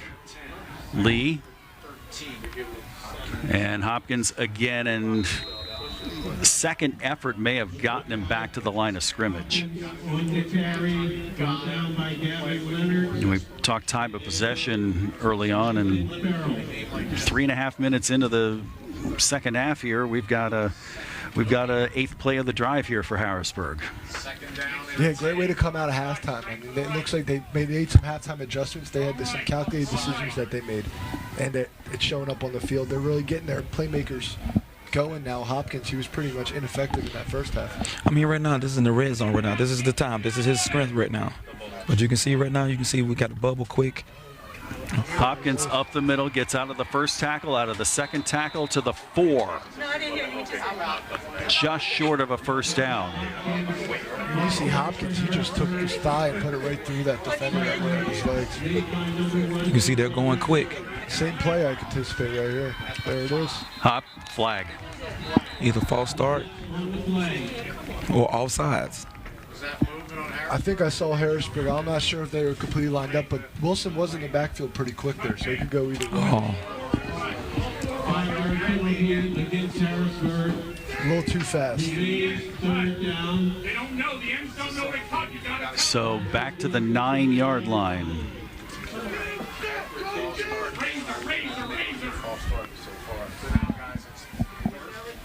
So now the 6th penalty of the afternoon, the offsides penalty here. That was a huge penalty. You went from 3rd and inches basically to a long 3rd and 5 to 6 right now. Yeah, and I anticipate Coach Everett and his staff to play this like 2-down territory. No, this is definitely 2-down territory. Don't go for the full 6. You try to get at least half of it.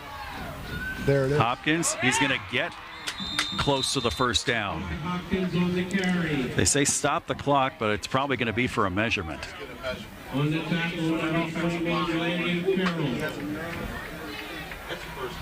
They call it first down. And Wilson's going to have to make an adjustment here and maybe send that defensive end to at Hopkins in that zone read game, which should open up the keep for Lee to get right here on this pull it and get to the end zone. Lee, a quick give to Hopkins. Does he make it over? Waiting on a signal. Looks like he's going to be just short. And you can see the initial contact is being made in the backfield right now. But man, Hopkins is not a little fella, man. You can tell the willpower is just driving himself to get in. These players know what type of game this is. This is a huge game, playing our game at home, and they're not trying to be stopped by anything. Yeah, and he that D end was right on him. Lee handed it off, it didn't matter. He reminds me a little bit of Sean Lee with the carry and a touchdown. Great job there by Harrisburg, riding Hopkins the whole way down. Reminds you of Cameron Artis Payne, the old Harrisburg. That capped off an 11-play drive that was really fueled by the kickoff out of bounds and then the subsequent kickoff, which was returned to the 46 of Wilson. So a 46-yard drive taking 5 minutes and 34 seconds. So now Hopkins is going to try the all-important extra point. He's been the more effective of the kickers this year. He's 10 for 17 on the year on extra points. Going Mark Mosley style, straight on.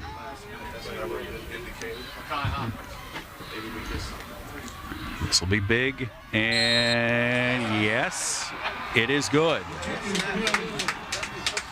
We take a timeout with 6:26 left to go in the third quarter. Harrisburg leads Wilson 7-3 on High School Sports Live. So a while back, I thought to myself, I'm never going to own a home. I'm going to have to rent forever. I didn't have money for a down payment. I had no credit history, and I just got out of a divorce. But PHFA showed me that home ownership is possible. They offer me a low-interest mortgage and a way to manage the closing cost. To me, this is more than just my home. It's a huge accomplishment and a new chapter in my life, thanks to PHFA.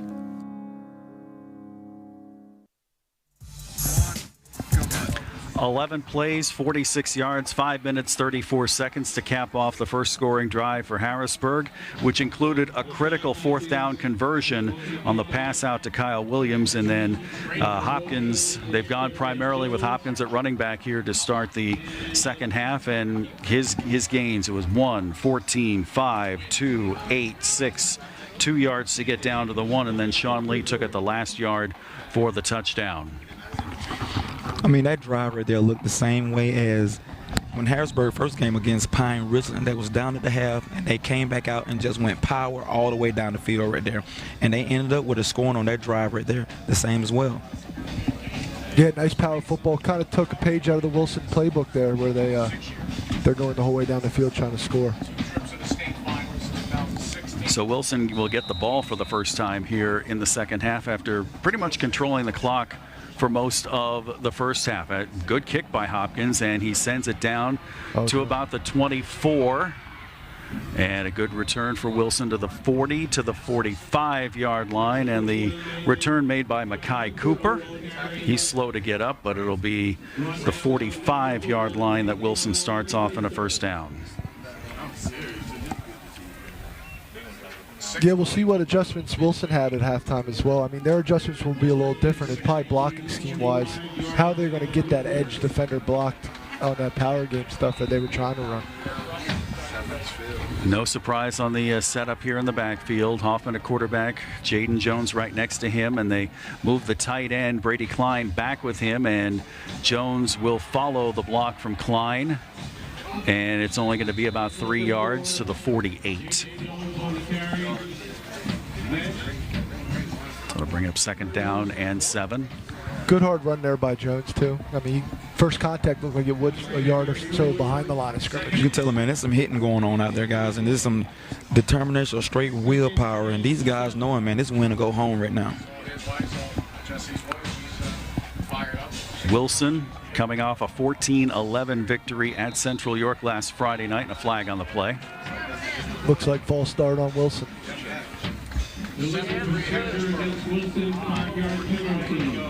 Yeah, this set Wilson's running right now is new. We didn't see this one in the first half. That wing set with twins the opposite way. Trying to get an extra guy on that edge to maybe set the perimeter in their quarterback run game. So the 5-yard penalty sends him back to 2nd and 12 at the 43. 4th penalty on the afternoon for Wilson. Second and 12. That's a receiver this time. Makes it 3 to the far side, and now Hoffman following the motion receiver, and he's going to be strung out and only get a yard. So 3rd and 11 facing the Bulldogs. 3rd and 11 here, not a spot Wilson really wants to be in with their offensive game plan. I mean, first half they got in this spot a couple times. You saw them run the shovel pass, things of that nature. We'll see what they come out in here. They don't seem to be too much of a pure drop back team. They were gracious with the spot. They gave him 2 yards, so make it 3rd and 9 at the 46. Hoffman. Shotgun. Big 3rd down here. Hoffman takes care of the good snap. Got a flag on the play, and the pass is dropped again. But we'll see what the flag is. This can be huge, guys, but think about it. Could it be incidental, or could it be a personal foul face mask? But you can see the hands to the face of the quarterback on the rollout.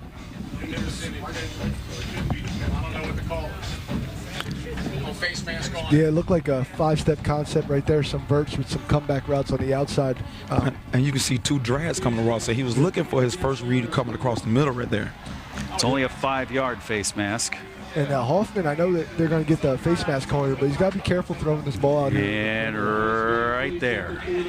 But at least Micah Chambers got his hands away once he realized. And I like that change of the face mask rule where the referees determine whether it's incidental or accidental versus any face mask used to always be 15 yards.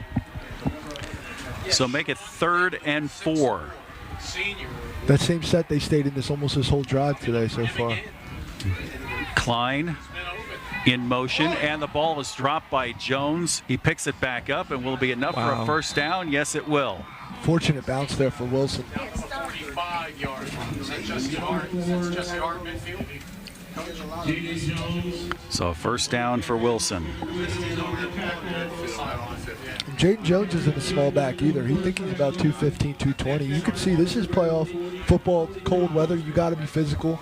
You got to be willing, not just willing tacklers, but you got to be physical tacklers. Yeah, I was down on the sideline looking at the legs of Hopkins, Williams, and Jones, man. I'm like, man, these are some big high schoolers right here. From the 45, it's first down.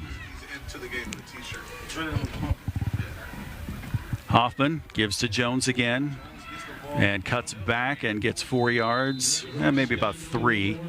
He'll take it to the 42. And you can see right there on that play one of the benefits of them going to this formation. They ran a pin and pull look right to that wing set, trying to get some more guys on the perimeter, see if they can hit the corner there. I mean, you see Hoffman hands it to Jones. We got 2 pullers coming around the outside. Great cutback there to get up the field. Give some credit to 55 Alex Worley there on the pulling block. 2nd and 7. Hoffman going to give to Jones. He breaks through and gets to the 26. Nice run there by Jones. He hit that hole full speed. Well, you can see, the quarterback is also doing a great job by carrying out his fate. Because you remember, they are 2 dual respectable runners that you have to respect in the running game right now. As you can see him, he's going to carry out his fate. Boom, that hole opens up, so you have to respect it. Jones right up the middle. Yep. Yeah, Hoffman, a 1,000-yard rusher on his own, I'm pretty sure. 10th first down of the afternoon for Wilson. First down from the 27. No motion yet. Hoffman to Jones. Hits the hole full speed again, but the hole closes up quickly. He gets to about the 23. Give him 4. Yeah, I'm curious to see what Wilson saw by halftime with this set right here. They've run this almost this entire drive. They're having success with it. I think they thought they could get better blocking on the edge. You saw in that first half, Harrisburg really caused some trouble coming off that edge and blowing up some of their run plays. Well, you can see on both adjustments on both sides because you can see the different formation that Harrisburg came out on offense as well. Yes. 74, Jack Dendall having the assignment to cover Hopkins there. Klein in motion again. Jones, 5th straight carry, and that pushes forward. It's going to be close. Looks like he's a little short. Bring up 3rd down. And you can see right now Wilson's really moving that line of scrimmage. They're really pushing it downfield, and Harrisburg just needs to kind of set the tone, anchor down right here. Well, you can see this is their style of football right here. They hurry it up. It's 3rd and 1. They're on the line already. There's that quarterback sneak again. And Hoffman off left guard. He's got it. Give him the first down up to almost the 15. So a good 3-yard run as Wilson is knocking on the door. Harrisburg rotating in some defensive line guys, trying to get some fresh bodies out there. This is a big stop. If they can hold them to a field goal here, or even get them in 3rd and long, and force them to make a play, they really need to win first down. That's the key right now.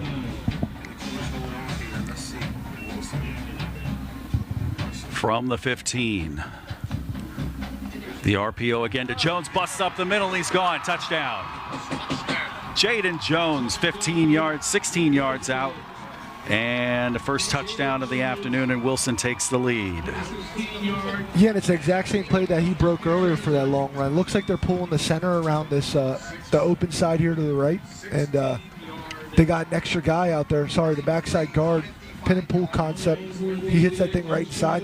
Quarterback carries out his fakes, holds the defender enough. And he's just sticking his foot up in there and exploding up through the middle of the field. Yeah, great play call. They got something there with that play. That's 2 times they ran it, 2 big gains. Rada to try the extra point. It is up and good. Wilson has taken the lead off a 9-play, 55-yard drive. 10-7. Bulldogs lead the Cougars on High School Sports Live.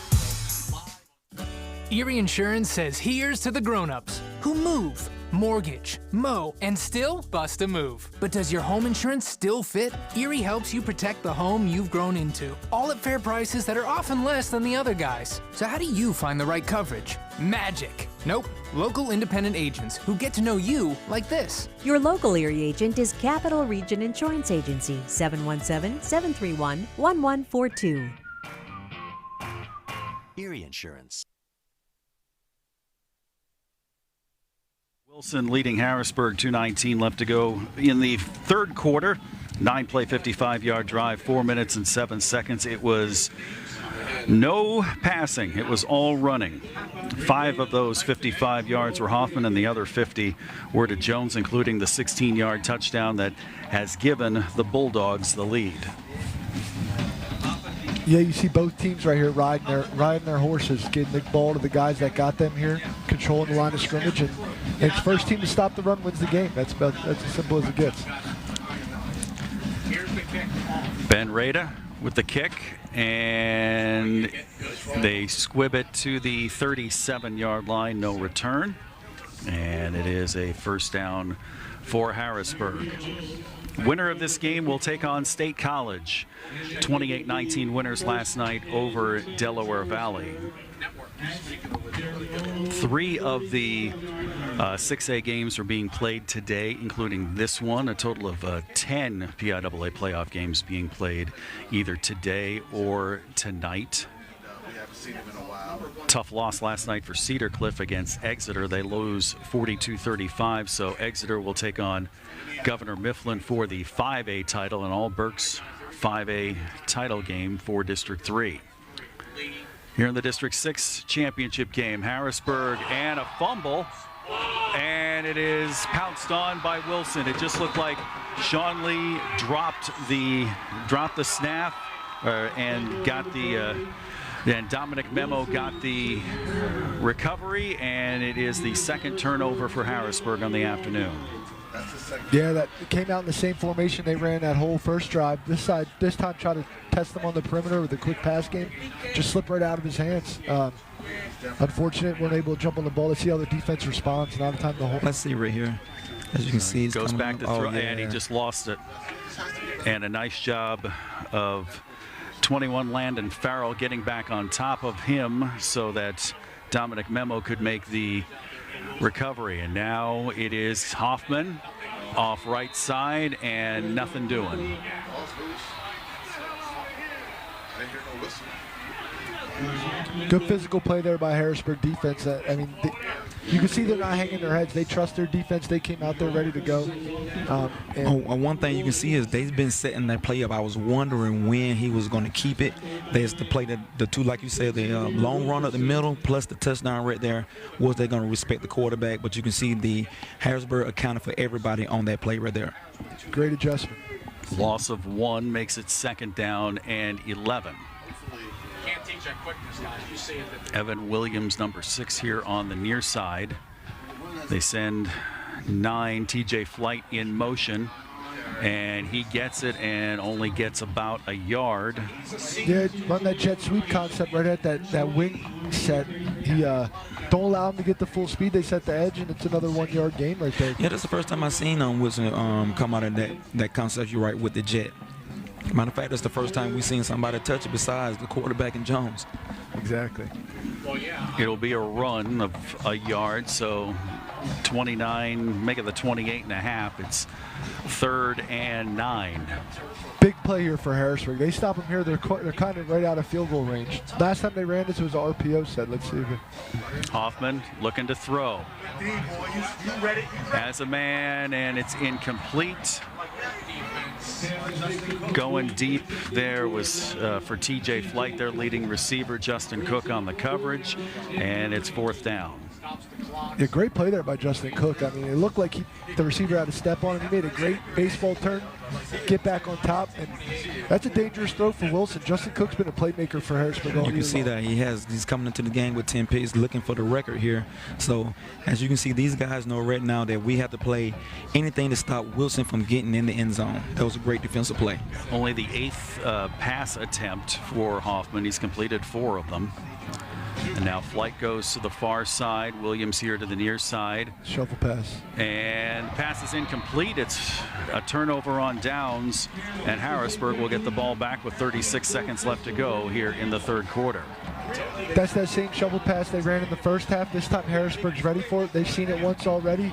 Big stop there for Harrisburg's defense. All momentum was leaning towards Wilson, and Harrisburg kind of neutralized it. Wanted Cameron ready for it. Yep, wanted Cameron Jones, but the shovel, shuffle, whatever you want to call it, was a little too firm.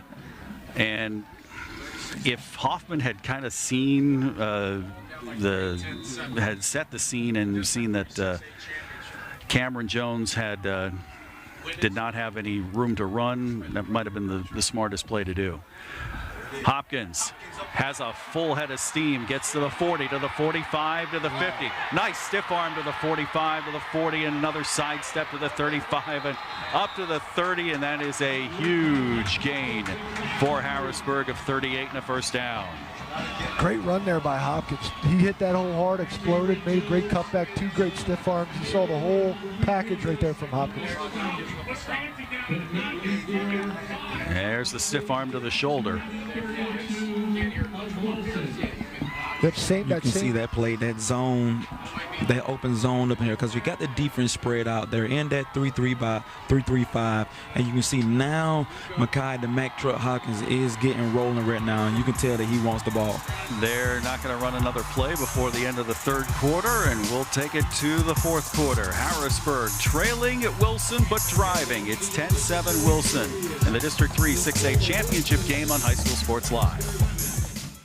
So a while back, I thought to myself, I'm never going to own a home. I'm going to have to rent forever. I didn't have money for a down payment. I had no credit history, and I just got out of a divorce. But PHFA showed me that home ownership is possible. They offer me a low-interest mortgage and a way to manage the closing cost. To me, this is more than just my home. It's a huge accomplishment and a new chapter in my life, thanks to PHFA. Advanced Hoops is offering a winter basketball training program for elementary and middle school boys and girls, as well as youth ages 5 to 14 years old. These skills and games and competition classes will be led by the Advanced Hoops coaches, including Coach Duke, Coach Archie, and Coach Aaron. Coach Charlie Forney will help players fine-tune their shooting game from week to week in his winter shooting tune-up class. Spots fill up fast. Go to www.advancedhoops.com to register. Start of the fourth quarter. Hopkins comes to the near side of the 35 to the 25. Make that to the 22-yard line. That is, well, they're actually going to mark him out at the, well, it's going to be very close to a first down. Yeah, Harrisburg giving Wilson a lot of trouble with this trips close set. They're running this inside zone concept, and they just seem to have numbers at the point of attack. I mean, you can tell that Makai is looking to hit the inside, and he has the speed as a big man to hit the outside as well. They gave Hopkins the first down. Yeah, Wilson a little bit's looking to compensate for that inside zone, and it opened up the bounce for Hopkins there where he hit that edge. Interested to see how Wilson changed it up, because it looks like they went a pretty similar look defensively almost this whole game. Also, you can see, I'm wondering how they're going to cover this three receiver set there, because they're leaving so much space between the second and third receiver for a quick bubble screen, and these guys are too exposed to get these guys that much space. 84 yards for Harrisburg in the third quarter, 55 for Wilson, and tack on another 10 here by Makai Hopkins, so 94 yards in the second half here for Harrisburg as they drive. Lee with three receivers to his right side. Hopkins up the middle, busts through, gets to the 15. Good job by the Harrisburg offensive line there. It looks like they sent a slant at him, trying to slant that line towards this tight end side to try to get some stoppage on that inside zone play. And offensive line picked it up, and Hopkins saw it and made the comeback. You can see right now the offensive line, though, they're putting this game on them, and they're going to try to ride with nothing but power down the field. Hopkins driving, maybe a yard and a half. Now they'll give him 2, so it's going to be 3rd and 1. Yeah, similar concept there. Wilson was able to get a guy behind the line of scrimmage and slow Hopkins down before he got his momentum going on that. But it's the same inside zone concept they've been running. They're going to keep running it until Wilson can prove that they can stop it. So Lee gets the play from the coaching staff. It's a long one. Got to get to the 13 for a first down. Illegal formation here. It looks like they have too many guys in the backfield. Timeout is called. And he's seen it. Yeah, it looks like they had 5 guys in the backfield. That is a great timeout. And we will take one as well. 10-7, Wilson leading Harrisburg on High School Sports Live. Groff Tractor is your full-line equipment dealer representing Case Construction and many other leading brands, serving the total sales, rentals, parts, and service needs of its customers. Groff Tractor, featuring Case Construction, paves the way for your project from start to finish. With 6 locations, Groff Tractor is always nearby your equipment needs. Groff Tractor also offers scheduled maintenance along with 24/7 emergency service. Groff Tractor is your #1 source for everything under construction. Well, Makai Hopkins had 3 carries for 7 yards in the first half. That last run just put him over 100. He's got 101 yards now rushing. As they inserted him, they had Kyle Williams in for the most part as running back in the, actually they had Hopkins in, they didn't insert Williams in until halfway through the second quarter. It's just they opted not to run a whole lot in the first half, but now they've gone to Hopkins a lot more here, and it's paying dividends. It is 3rd and short, and they go to Hopkins again, and he'll get the first down and get the push almost to the 5. Yeah, I'm glad to see that for Coach Cal there. 3rd and 1, why change it up? We've been getting at least 1 yard of carry on that inside zone play out of this trip set. They run it again, and Hopkins just carries the pile for 5 yards. Like I said, they came out with the, when they insert Kyle Williams as the lightning pack, now they're rolling with thunder. 1st and goal from the 7. if you go back in the archives of High School Sports Live, go back to the Harrisburg game with Manheim Township, you saw in the overtime they went with Hopkins pretty much the whole time, and he scored the winning touchdown on 4th and goal. Similar situation here, perhaps.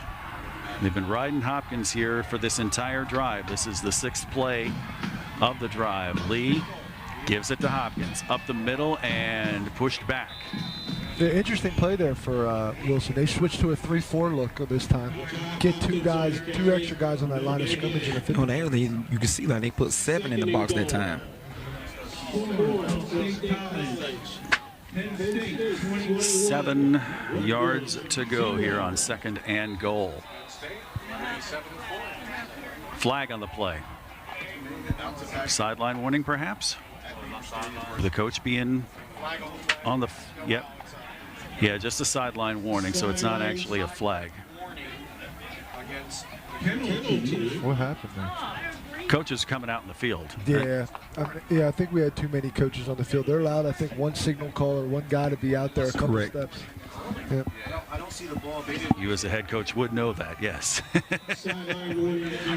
Clock continues to roll, 9:38 and counting here.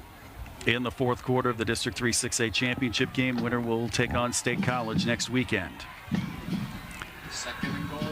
No, Lee takes it himself, and he's got wide open green in front of him. Touchdown. Yeah. Great pull there by Lee. I mean, they're long to see with that inside zone play all drive, and finally they overcompensate. Lee makes the right read and takes that thing in for an easy touchdown.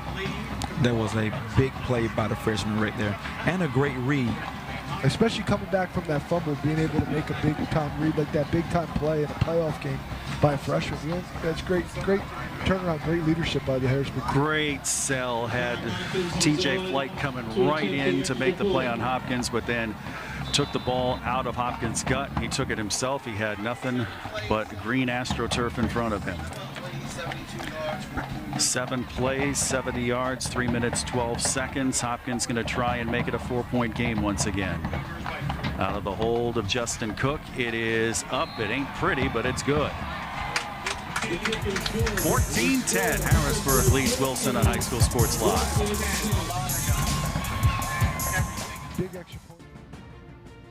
I'm thankful for the OSS trainers always being there to keep me in the game and on the field, and help me pursue my lacrosse career outside of high school.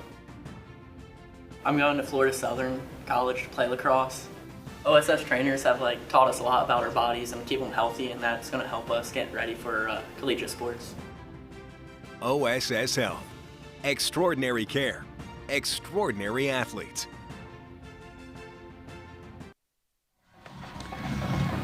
$14-10. Harrisburg now leads Wilson.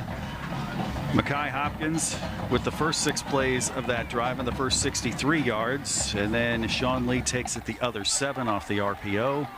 And it is now a 14-10 ball game as Hopkins will get ready to kick it off. Yeah, all momentum leaning towards Harrisburg right now. They had that turnover. Wilson had the ball in great field position. Defense stepped up, stopped them 4 and out.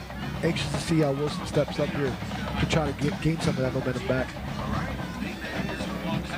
Cameron Jones deep for Wilson.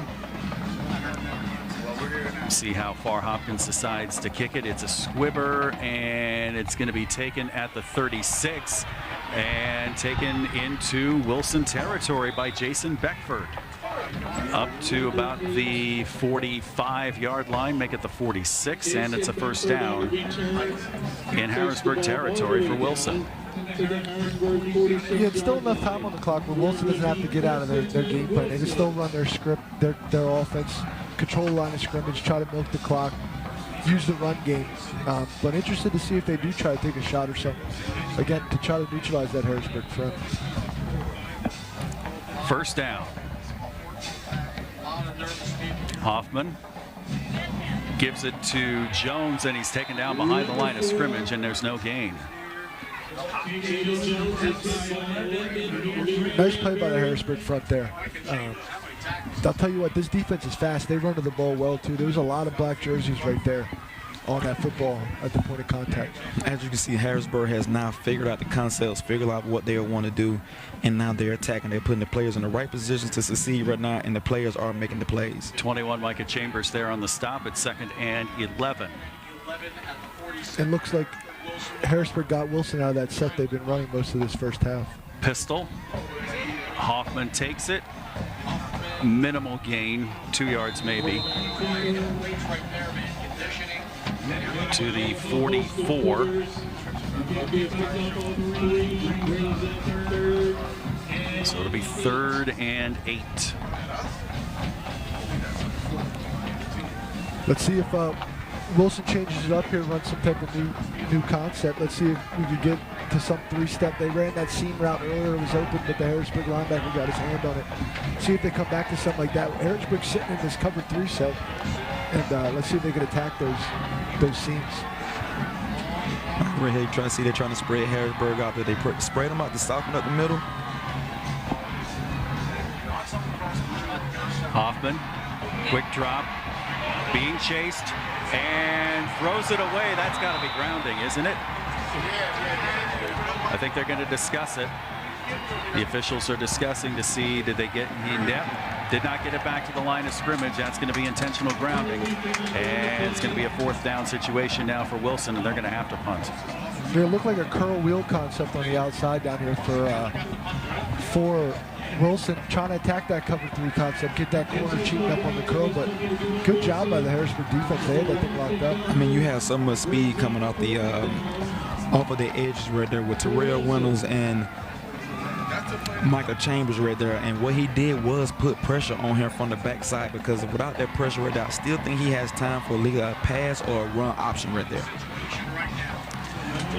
So a huge loss once you count the 10 yards for the intentional grounding. That's back to the 38. That was a 16-yard, more like a 15, 16-yard loss. So they have to punt here. Yeah, and let's see what this return game for Harrisburg can do. This is a big, see if they can flip the field position. Oh. And the punt goes straight up in the air. It's a rainmaker. Nice job by Alejandro Escudero, 27, just hurrying up and getting out of the way. The punt goes to the 45. It's only a 17-yard punt. And with 7:35 to go, Harrisburg, I'm in the mentality of it ain't broke, don't fix it. Put Hopkins back in there and start running again. And I think that's exactly what they're going to do here. They're going to put Hopkins in, make Wilson stop him, or they're going to milk the clock and make put Wilson in a position where they have to throw the ball to get down the field if they get the ball. I mean, you can look at the offensive lineman out there, looking at them out there, they're congratulating, telling the guys, this is on us right here. Let's put this away. Yeah, I like 74 Roy Irvin, the center. He's just telling his guys, hey, this is our game to win now. From the 45. And the give is to Hopkins off the left side, and he'll get 2 to the 47. Yep, expect Harrisburg to take their time here, get back on the ball, not rush anything. Again, they're not worried about putting their defense back on the field. They're just not going to take any risky shots right here. The 25-second clock, the one we can see at both ends, is not being used right now. So they're going to be looking at the back judge, and he will put his hand up at 5 seconds. So I think that's what Coach Calvin Everett is telling Sean Lee, hey, wait till Mr. Back Judge puts his hand up, and he puts the hand up with 3, 2, 1. The snap does get off. It's to Hopkins. Up the middle, and some nice yardage up to the 47. 6 more. Yep, good push by the offensive line. They're loving this. This is what an offensive lineman lives for, is just put the game away on the ground type mentality. Especially when you know that this is what we're going to do. We are finna run. Yep. We got to put a hat on a hat and drive our defender off. This is just sure real right now.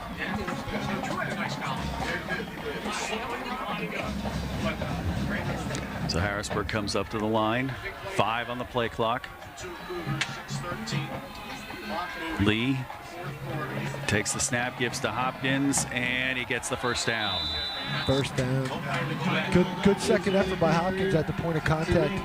But this linebacking core and this defensive line group from Wilson really needs to step up, make a play. They got to a tackle for loss. 3 yards a pop isn't going to cut it at this point in the game.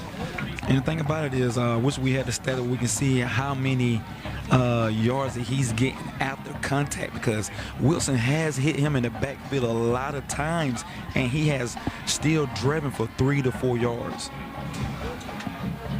Yeah, Hopkins approaching 120 yards. I'd say about 100 of those have been after first contact. And in the quarter and a half. False start. And that's the recipe that Harrisburg was killing themselves with in the first half. Those first down penalties, set them behind the chains, put them in tough situations. That really goes in the favor of Wilson, who needs to stop here on these downs so they have a chance to put a drive together. 8 penalties, 40 yards for Harrisburg on the afternoon. So back to 1st and 15 for the 49. Wouldn't be shocked to see Coach Cal Everett to go back to that trip set here that was working for him in the first half, and run that inside zone play. I mean, it might not be the big time hit, but it's worth. Well, you can see they added a tight end to the downside down here, away from the trip side. Hopkins again. Just stood up at the line of scrimmage.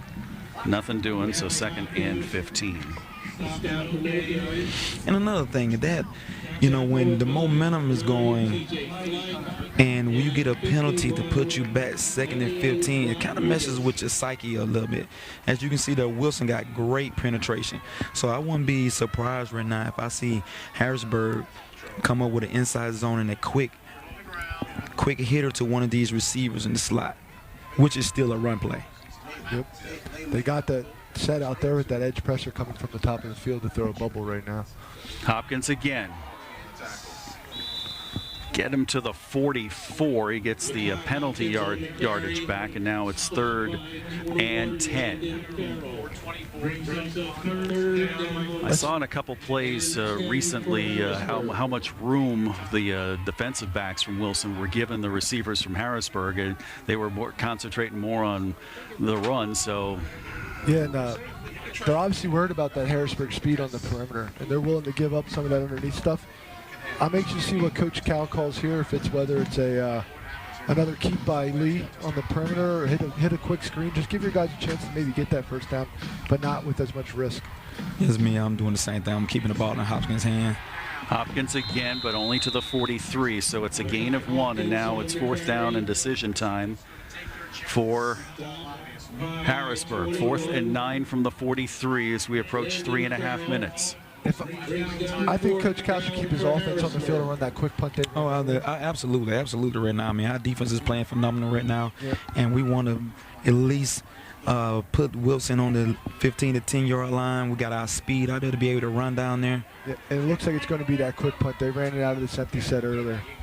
So Cameron Jones does go back and plays center field. Lee.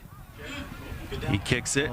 Jones at the 13, and he is swallowed up. He's got the first contact, but gets away, and he is knocked out of bounds at the 31. So it ends up being a net of 12 yards after the return. So Wilson's got all 3 timeouts and 3:01 to work with to try and take the lead as they trail by 4. And that's the last thing you want to see on a punt is a low line drive straight to the returner. It gives him a chance to make a play. Good thing those receivers really got down the field quick. As you can see, he had all the speed out there because you're right. A low line drive, you're running down there, which sometimes you over pursue, and a dangerous returner as Jones. I mean, he was able to wiggle away and get some yards. But here goes the game right here, guys. So 1st and 10 from the 34 with the 2 wide outs. 1 man here to the near side for Wilson. Hoffman gonna have to throw. Looking. Now he takes it and runs it himself up to the 36-yard line. And it's only a gain of 2.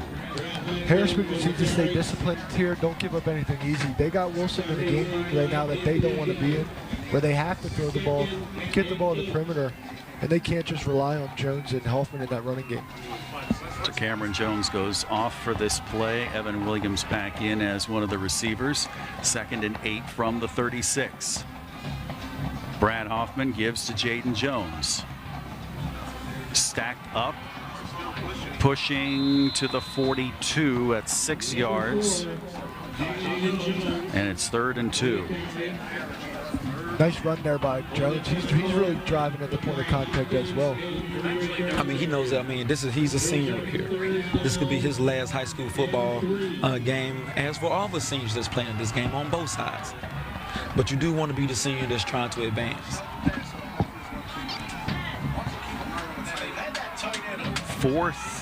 3rd and 2. Jones, nothing. Great play there by Terrell Reynolds, the defensive end. Great penetration. Created a pile right at the point of attack for the Wilson offense. Timeout has been called.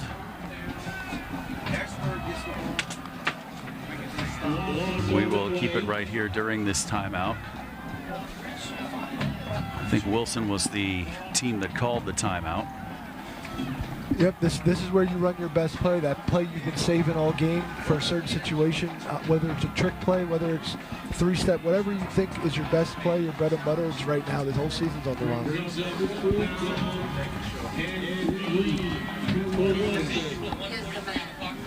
And if I'm Wilson right now, I have Jones and I have Hoffman. I want to put him in at least a run pass situation right now. It looks like a 4th and a long 4. What'd you say, Travis? 4th and 2? 4th and 2, and they readjusted the clock to 1:43 after the timeout. Yeah, I wouldn't be shocked that I think we saw an RPO concept from them earlier on the 4th down with that slant pass. Wouldn't be shocked to see something like that too, where Harrisburg's going to be looking for Jones or Hoffman here. But it comes down to who wants it more. You live for these situations in the sport of football. 4th and 2. Jones to the outside, and he is short. They mark him at the 43. He is short. Great play there on the perimeter. You really saw Hoffman ride that fake out too. Yes, he did. And Harrisburg stayed disciplined and took away both options.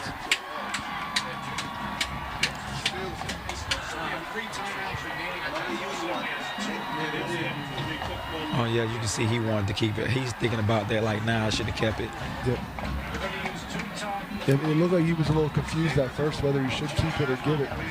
But we can't blame Wilson right there. Those two guys are the guys that got him here. They put the ball in their hands in that situation. If you go down fighting, that's how you go down fighting. Wilson has 2 timeouts remaining. So 1 first down here, and that could ice it for the Cougars in another district championship. And a matchup with State College next week.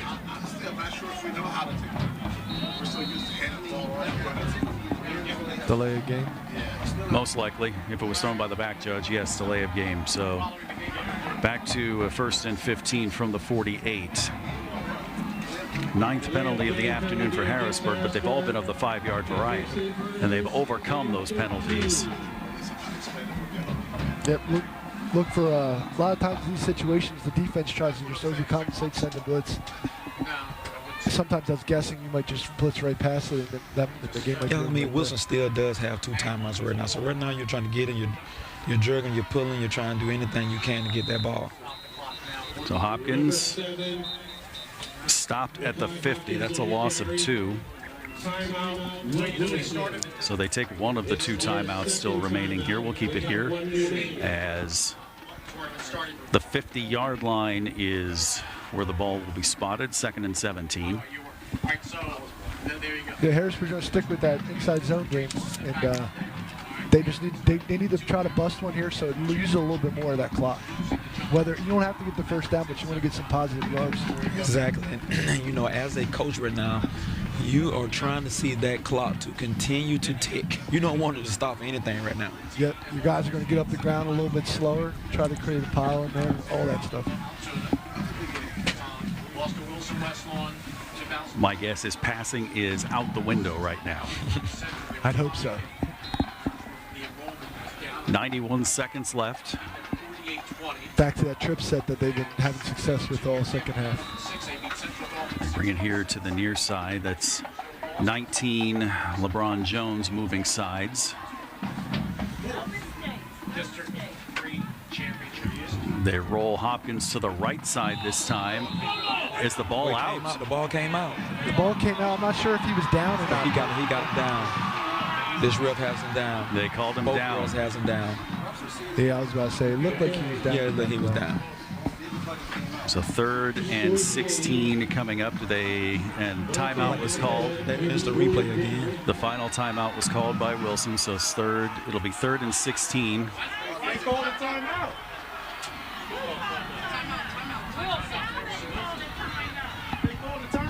I think that I'm not sure how much time went off the clock. Hopkins, as you could see, the elbow was down before the ball came out, so a good call by the officials. Regardless, as a head coach or a coach in general, that's the last thing you want to see if he's down or not, because just that ball coming out puts the game in the hands of the referee.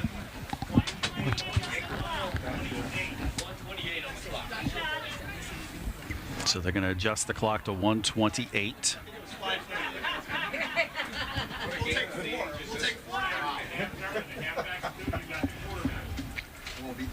It'll be 3rd and 16. So once they run it, correct me if I'm wrong, Coach Borelli, it's once the official calls it set for play, then the 25-second starts to count down. So you can anticipate if Wilson gets a stop here and gets him down quickly, they should have about 40 seconds or so to play with. It's not like the pro rules where once the play is over, the 40-second clock begins. It's still a set for play and then count off 25 seconds from there. So at the 49-yard line, it's 3rd down and 16. Harrisburg does have 2 timeouts if they need it. Here's Lee running to the far side, and he does not run out of bounds. He gets to the 39. That's a gain of 10. Now this is interesting because Wilson's got pretty close to blocking a couple punts now. Do they not put a guy back and just send everybody after the ball? That's what I think they should do here, but we will see.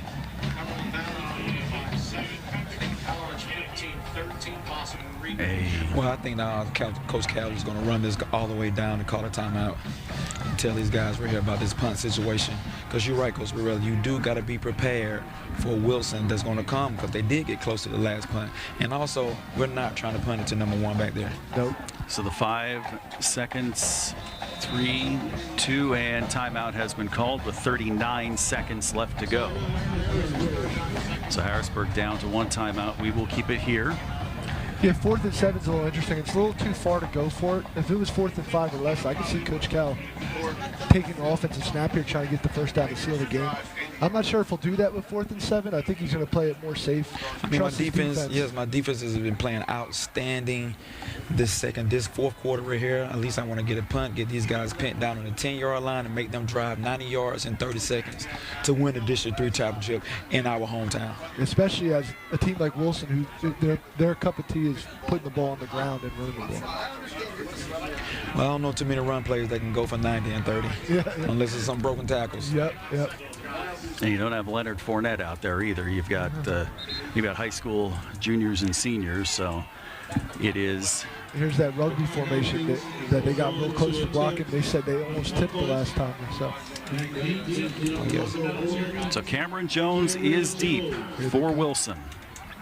They're going to rush 8, it looks like. Lee, and a nice job, and Jones will take it at his 6. Running laterally in a face mask. That's 15. Yes, that is.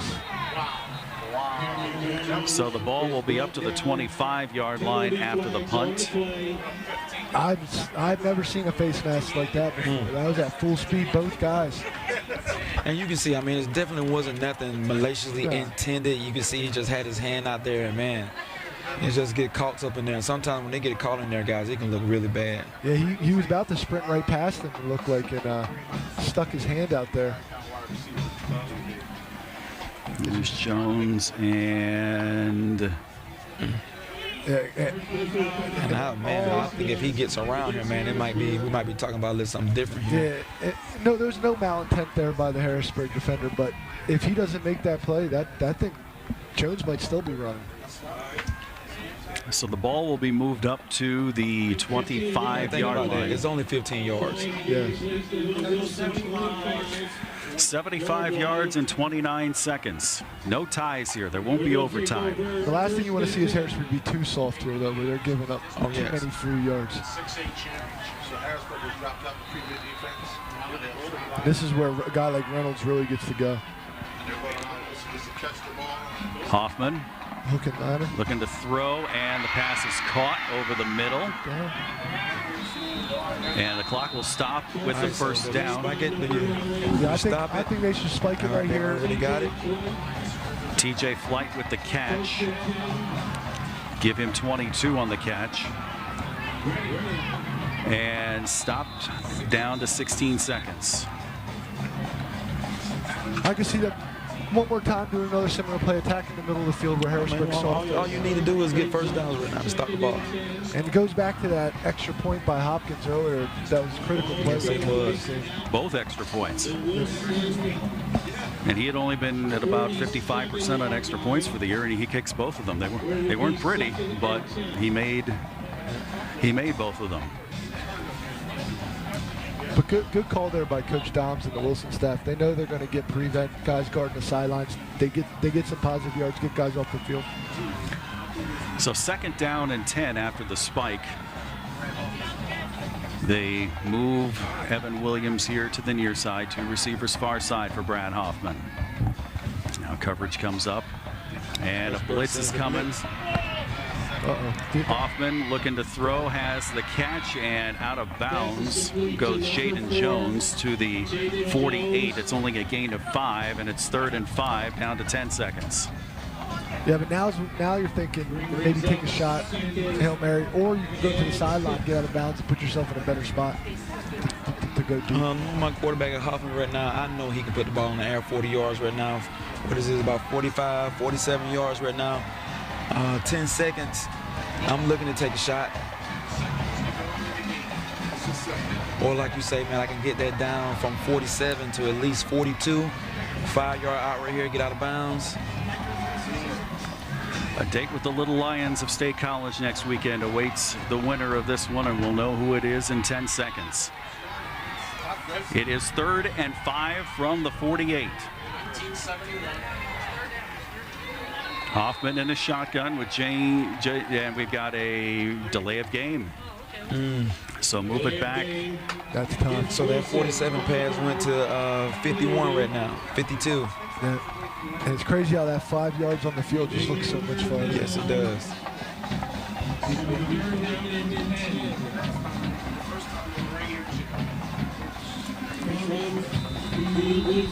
So they got to go 53 here in 10 seconds. If you get a first down, it's got to be more than 3 seconds on the clock because the spike play will only take 2. Hoffman throw, it's a hook and ladder back to Cameron Jones. He throws it back to Hoffman. Hoffman is looking for somewhere to go. He throws it back to Cameron Jones. Cue the circus music as Jones is on the outside. There's a flag. Jones will throw it back to an offensive lineman, and it's down. We'll see what the flag is. The flag was a crackback. Yes. So if it was an illegal block, then the game is over, and Harrisburg will win the championship.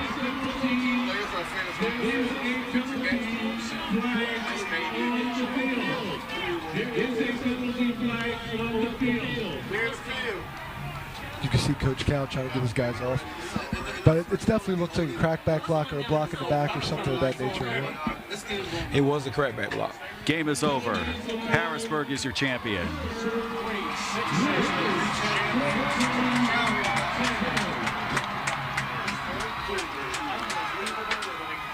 The Harrisburg Cougars are district champions. Great play today by Harrisburg and the defense especially shut down Wilson in that second half. Great adjustments, guys. Here's the play of the game. Let's go to the play of the game now, presented by Capital Region Insurance Agency. Thanks to Warren Stump and the gang there, as Mekhi Hopkins up the middle. This was the 38-yard gain that was the start of the fourth quarter and really got the Harrisburg offense going here in the third quarter and into the fourth quarter. And it's just a great job by Hopkins all day long. He hardly got any touches in the first half, but then the second half he opened up and just started it chugging and ended up with over 130 yards on the day.